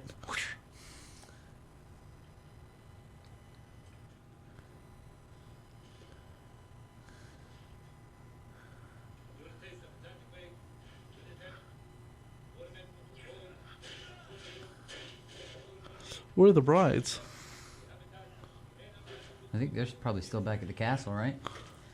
Maybe. Well, you saw the movie recently. Yeah. Okay. I just wasn't sure if they went with him to London as like backup somewhere. The mistresses always stay at home. I never quite understood about the whole sleeping on the dirt thing. I mean, it just... I just think that would be incredibly uncomfortable.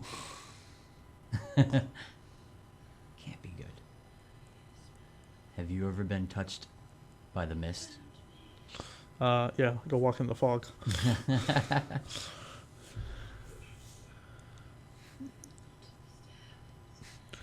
That's the superpower I want. Turn from a mist into a guy in a hot chick's bed. Boom. Not creepy at all.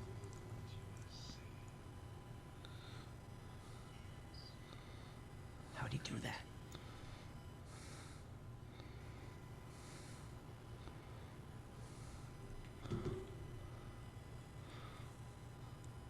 Because this is clearly Jonathan Harker.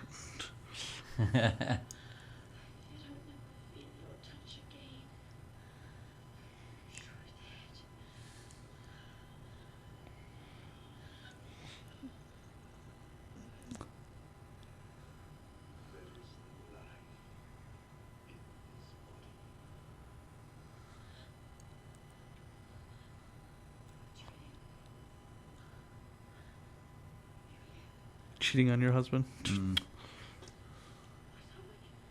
Adulterous.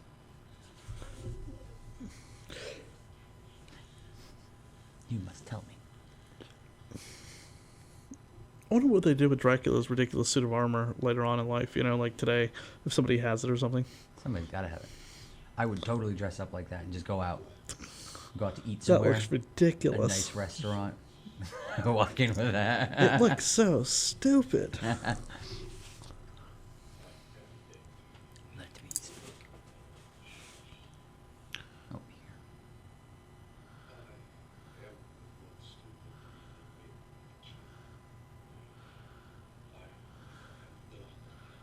Dracula. Dracula. How does he say that? A lot of practice. You gotta wonder night. how many takes it is. Oh, she's completely naked underneath that thing.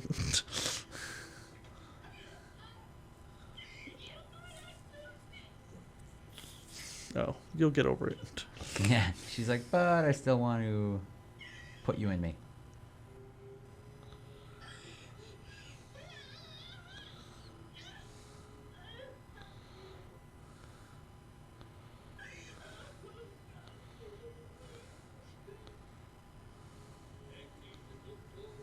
And they're lighting that fucker up.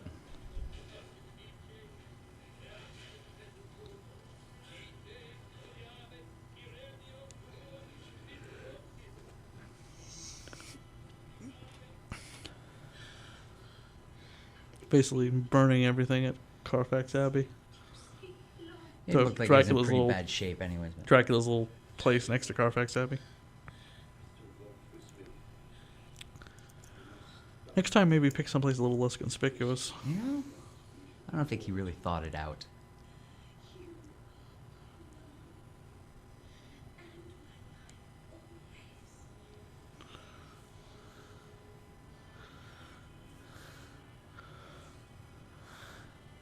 The main characters in this movie pretty much all got like a bunch of roles thrown at them.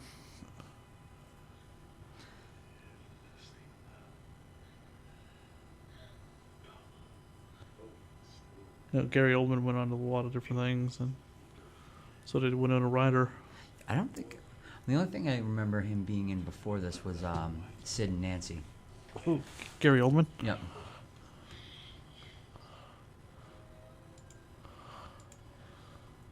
And when he bites her, bone crunching sound. Yeah, I don't understand that at all. I mean, skin being broken does not sound like that. It's uber dramatic. Just a tad.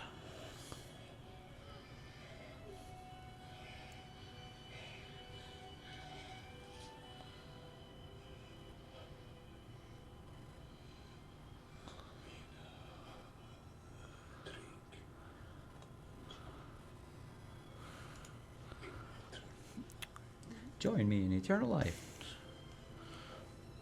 Like just before she had just done Edward Scissorhands. Oh, yep. Which was Johnny Depp's like breakaway from 21 Jump Street. Pretty much. That and the Crybaby. But after this, she was like in the Age of Innocence and Reality Bites. Little Women. Boys. Alien Resurrection. They can't all be winners. No. 9 out of 10 ain't bad. Take me away from all this death. And then, of course, 2 years later, the Interview with the Vampire came out. Mm.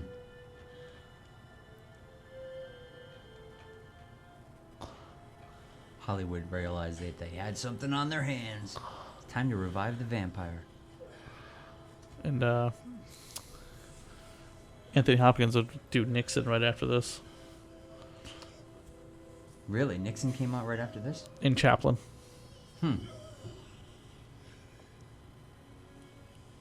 Remains of the Day. Never saw that. I'd give him a hug. It's a vampire hug. Uh-oh. Yes. Oh, that did a lot. Okay, Keanu Reeves just looks ridiculous in that wig. I love that outfit. Nice.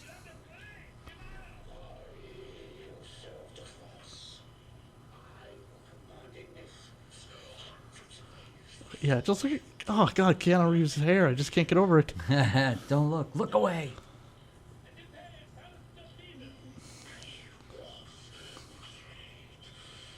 Look what your God has done to me.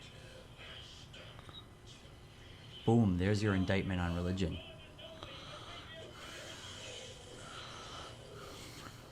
God created vampires. The power of Christ compels you. He's Father Marin all of a sudden. No. Oh, my God, that hair. Dr. Chris evidently has problems with the hair and the dresses. I just have a big problem with Keanu Reeves' hair in this scene. It's just awful looking. It's like his dumbness took over his wig. Sorry. I feel bad. Sorry, Keanu. Now in the Castlevania video game, you can do that now that you are Dracula, Lord of Shadows 2. You have the ability to hide in the shadows and then turn into a bunch of rats. Ooh, that's another cool power. But if I had to choose, I'd still go with the mist. Now, do you think that's Gary Oldman that's actually inside that costume? I'm hoping it is. It can't possibly be.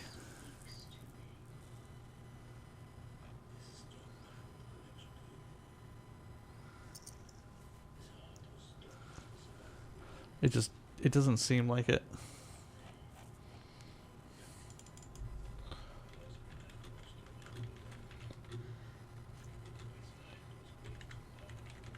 Ask the almighty internet.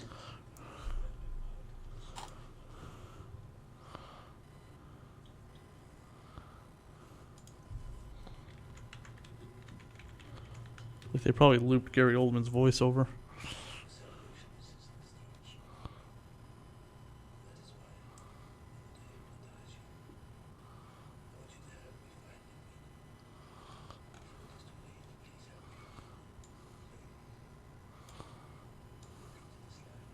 Look into the light.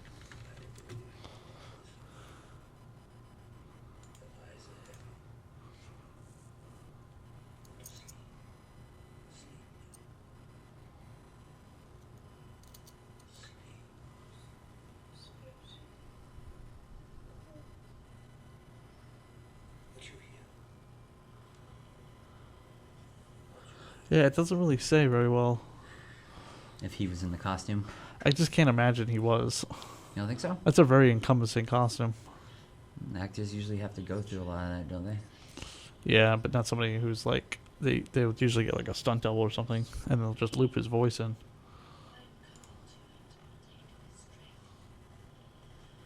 If I was Gary Oldman, I'd be like, yeah, put me in that thing. It's awesome looking. Well, I mean, like Jeff Goldblum was in the Fly costume and did all that makeup for the Fly Oh, did because he? he wanted to. Yeah. So I don't know.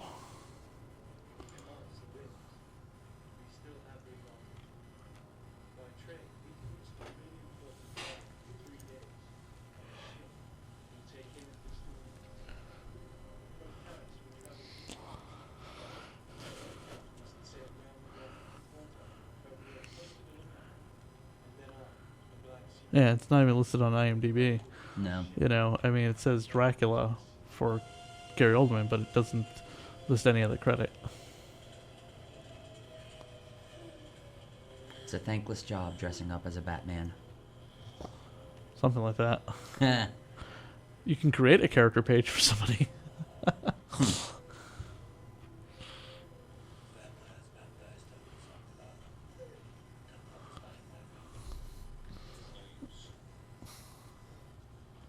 We'll put this thing away then.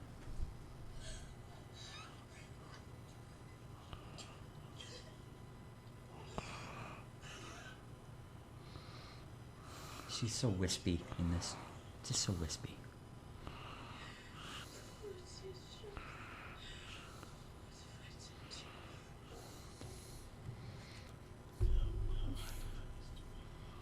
And how did you do that exactly? Yeah, IMDb says that Gary Oldman and Winona Ryder did not get along well at all during the filming. Well, I've heard Winona Ryder's kind of a bitch. Huh. Her and her big brown beaver. Yeah, I heard she's just not a great person to work with. Didn't she get caught? Too full of herself. Didn't she get caught thieving something from a Yeah, department store? she was caught stealing. She was supposed to, like that week that happened, she was going to host Saturday Night Live that Saturday. Oh, really? Yeah, and she played Bjork in the Saturday Night Live special in the short. Mainly because it was that Friday. Mr. Deeds had come out in theaters, and she's the female lead in Mr. Deeds opposite Adam Sandler. So it wasn't like the best week in the world to be caught with your kleptomania. She had to serve like 50 hours of community service. Oh, big deal. It was her first offense, so Yeah. she wouldn't have gone to jail even if she wasn't a celebrity. I can imagine. I mean, stealing is not. Yeah. I mean, habitual, yeah, but it depends on like if you pay it back, you return it. You'll still get punished. But Do you remember what she was stealing? I don't. it was department store clothes. Yeah, it was I nothing. mean, she's caught on camera doing it. You know what I mean? And they diagnosed her as a kleptomaniac. She's had habitual problems stealing over the years. She's stolen stuff from sets and stuff like that. So, but nothing anyone really ever kind of was just like, oh, well, that's just how she is. Yeah, that's just what Until she does it in public. Yeah. I know. She really hasn't worked that much since then. No. I mean, she's like in A Scanner Darkly, and she's in like Black Swan, and she's in Star Trek. She played Spock's mom, which was very shocking. I was like, Winona Ryder's playing Spock's mom? What happened to that little girl from Beetlejuice? Well, you know her uncle or like close family friend was Timothy Leary, the Acid King. No. So I don't know who that is. Oh, he was the one that was a huge hand in starting the acid movement during the '60s, and she called him Uncle Tim because evidently he was good friends with her dad. So you got to imagine like some of their dinner parties must have been interesting. Try the flan. It's got LSD in it. And then Winona's like, I'm gonna go steal things.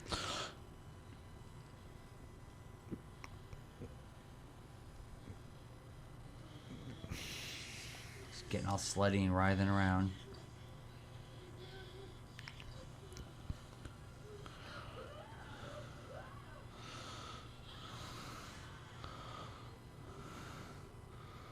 I love the vocal arrangement of the woman, like, singing, cooing in the background. Mm-hmm.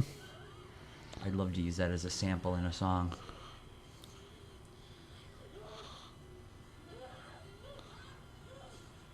Actually, I'd love to sample so much out of this movie. So many good one-liners and sounds. Is this a Universal? No, this is Columbia, Columbia right? Pictures. Yeah, so they weren't like doing the Universal Dracula. The guy who did the music in this would go on to work on Mary Shelley's Frankenstein. Nice. Because they pretty much did all the Universal monsters around this in the 90s. It was Dracula. There was Mary Shelley's Frankenstein. There was Wolf, with which was I guess the Wolfman. I mean, they didn't call it the Wolfman, but that was essentially the Wolfman. They wouldn't remake the Wolfman until years later with Joe Johnston, the director of The Rocketeer and Captain America. Anyway, and then the last one they did was The Mummy, which was the only one who really had a franchise. Yeah. They've had 3 Mummy movies. They had 3 Scorpion King movies. And then, of course, they kept trying to do... Oh, they did Hollow Man. That was essentially The Invisible Man. In 2004, they did Phantom of the Opera. But the only one they didn't get a chance to do was Creature from the Black Lagoon. It kept getting started and installed. They didn't have anyone cast, but they had the script going. So you got to start with that. Right. It kept, start. I find it interesting that they, because Mary Shelley's Frankenstein, that came out of that whole weekend of like opium-induced craziness with Byron and Shelley's husband, and then they had John Polidori that wrote The Vampire, and that's never really been utilized. Oh, they're killing the horse. Yeah. No kids around, so I guess we'll have to do with the horse. I mean, they literally have, like, put children and animals in danger pretty badly. I'm surprised, like, speaking of, like, horses getting killed, there's, like, in the second episode of The Walking Dead, the horse is ripped apart by the zombies. And I'm surprised, like, the animal rights activist people didn't just go up in arms going, oh my God, we can't have this betrayal of blah, blah, blah, even though it's completely fake and totally CGI or a giant piece of rubber with a bunch of pig guts in it. The first, the Conan movie, Conan. Oh, there he goes. Well, they made short work of them. Yeah. Bitches. Duck all. Yeah, the first Conan the Barbarian movie, where there's a scene where Arnold Schwarzenegger punches a horse. Yeah. I guess he actually did that and dropped the horse, like he hit it so hard in the head.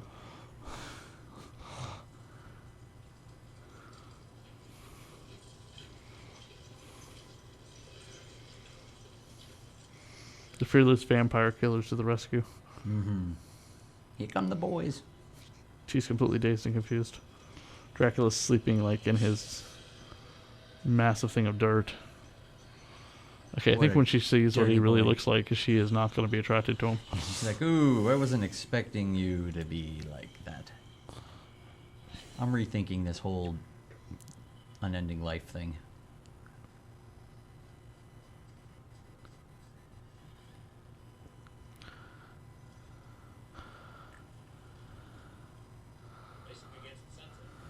I guess a lot of people in Hollywood thought the movie was just way too...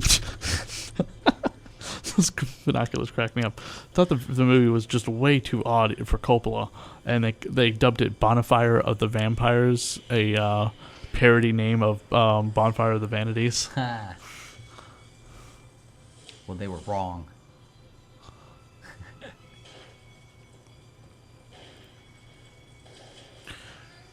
And none of the special effects are computer generated. He wanted to use all practical and antiquated effects. Except for, as we discussed, her boobies. I think those are CGI, right? No, I'm not going to let that one go. oh, now Jonathan is like a badass. Yeah, suddenly he's got all his piss and vinegar back. Yeah. I mean, these guys have not been completely useless. They just don't know what they're dealing with. Mm. So they're kind of charging in a battle to save Mina is gallant. Well, I think that Homewood's, also on a revenge scheme because Lucy got messed up by Dracula.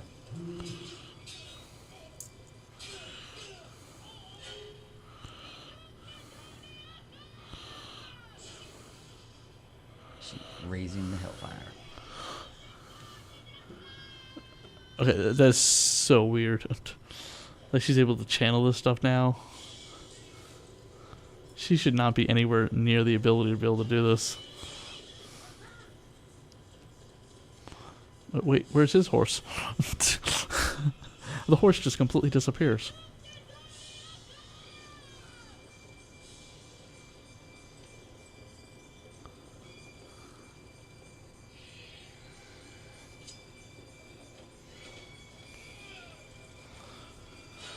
Extremely loyal village people of Dracula.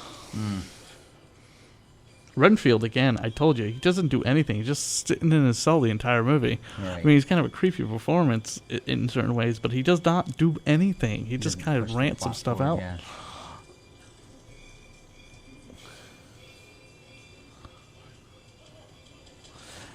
They had to use the camera in a lot of different ways to completely disrupt the laws of physics, so they didn't have to rely on the practical effects. Mm. In Dario Argento's Dracula 3D, there's a ton of 3D in that movie. Yeah. CGI. I mean, Dracula at one point turns into a praying mantis and bites the head off of somebody. That's kind of interesting. Yeah. And he's hit. A little bit. Okay, she should be able to squeeze through those things. I mean, those gates are so far apart from each other.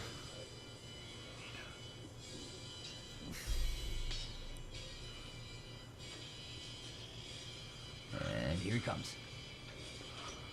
Comes busting out of there. Yeah, so badass.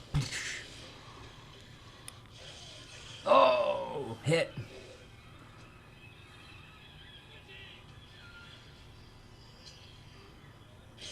Yep. That's pretty much how they do it.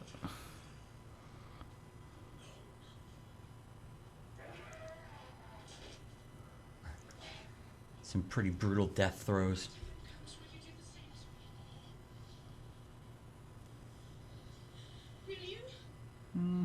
Maybe.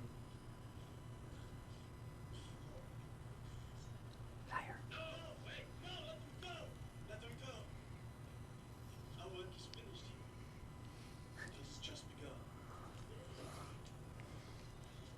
You still find that attractive?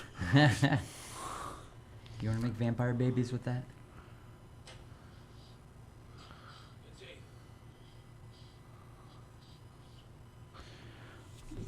I do have to agree that the movie suffers from an overcrowded storyline. Like there's too many characters in it, and for the book it's fine, but for a movie, that's why they simplified it with the Bela Lugosi film in 1931 and the Hammer 1956 version. There's just too many characters in this movie. But geez, how many times has Dracula been done? And then there's the Blackula series, which are classics in their own right. But no, I'm not talking about like a parody of Dracula. I'm talking like how many times has Dracula been done? There's Dracula the Untold coming out, starring Dominic Cooper as Dracula. He was Howard Stark in Captain America. He was Hadou Hussein in The Devil's Double.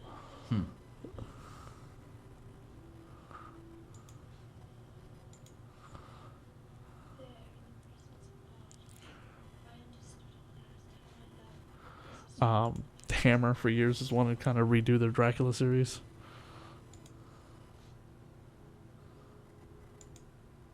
Like how they bring him back with the beard, like they go through the beard and then symbolifying his initial emergence as a vampire.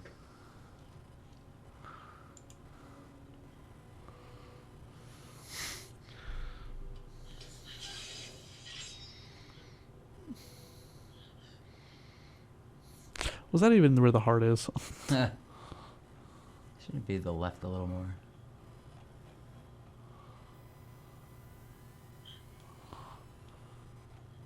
IMDb has 200 titles with the name Dracula in the title. Wow. I think that's the most out of any of the characters. Oh yeah, that was the other one that I was trying to remember that came direct to DVD. I saw it on Redbox. I wish I had rented it just to see what it was. Dracula the Dark Prince. Kissing a dead body. Gross. Luke Roberts played Dracula. John Voight played Van Helsing in this movie. Nice. John Voight. I kind of want to see this now. Oh, Luke Roberts was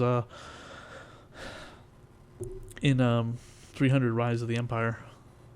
Okay. He was the Butcher. The Butcher. He was in 2 of the Pirates of the Caribbean movies. Off comes his head.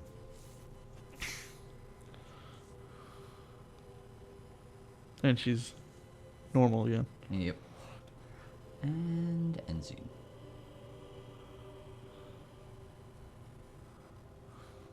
Cool lighting. But I just can't believe how many different times Dracula's been done, and it's still going to happen. Because again, that other film, Dracula the Untold, it's like this whole Untold. Apparently, they're doing the Dracula like they did the TV movie with Rudolph Martin in 2000, where it's based on the true story. So they're doing a blockbuster, a big budget Dracula movie with Dracula going to be, of course, done in theaters. I don't know how big it's going to go out. I mean, Dominic Cooper he's a decent actor. I don't think he's a huge actor. Yeah. The only big budget movie I've ever seen him in, again, was Captain America. He played Howard Stark. So, I mean, everything else he sticks kind of mostly British type of stuff. Yeah. Recently, he was Ian Fleming in The Man Who Would Be Bond, a two-part made-for-TV movie in Britain. Oh, cool. About Ian Fleming? Yeah. I love the writing style. Yeah, it's a cool font. Everyone gets their own little, and then black, and then next one. Introducing, to never star in anything anyone would ever actually watch. And they're like, what's Tom Waits' most famous song? I don't know. The Piano's Been Drinking, or there's River Dogs was one of the albums. He's done a lot. He's got a pretty big catalog.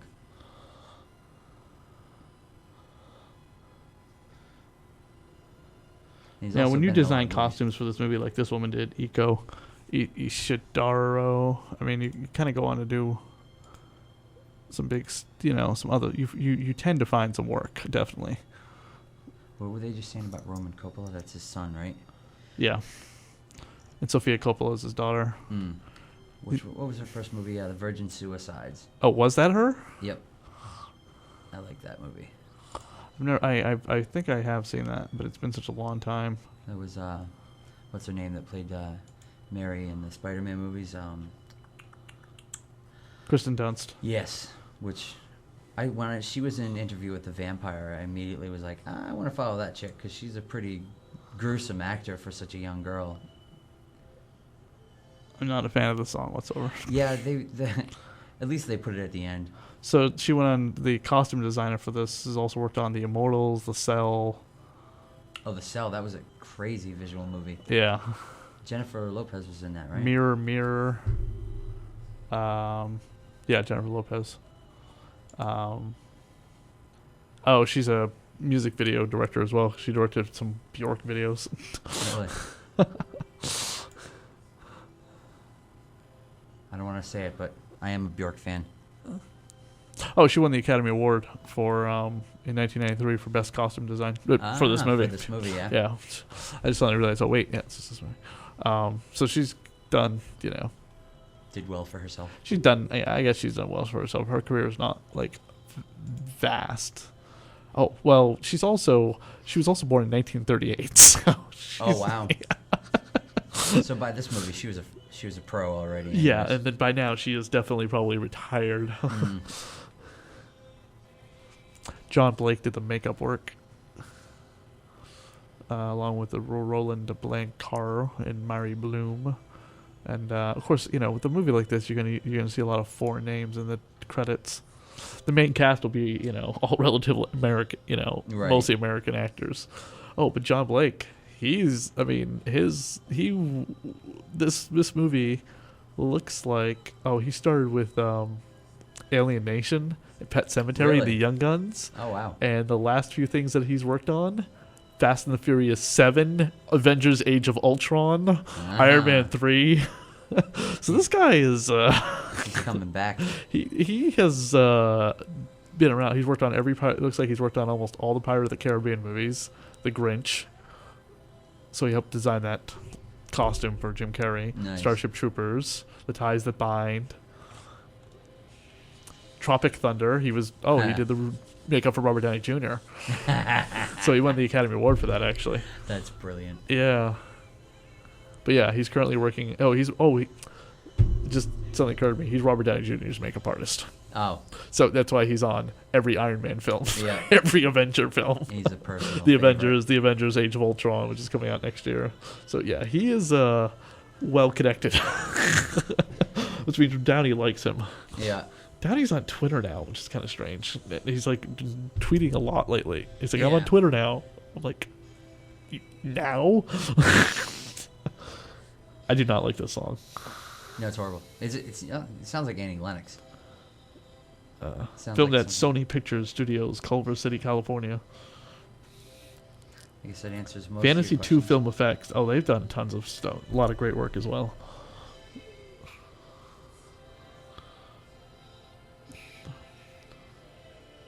Colossal Picture. I've never heard of them. If I haven't heard of you, you don't exist.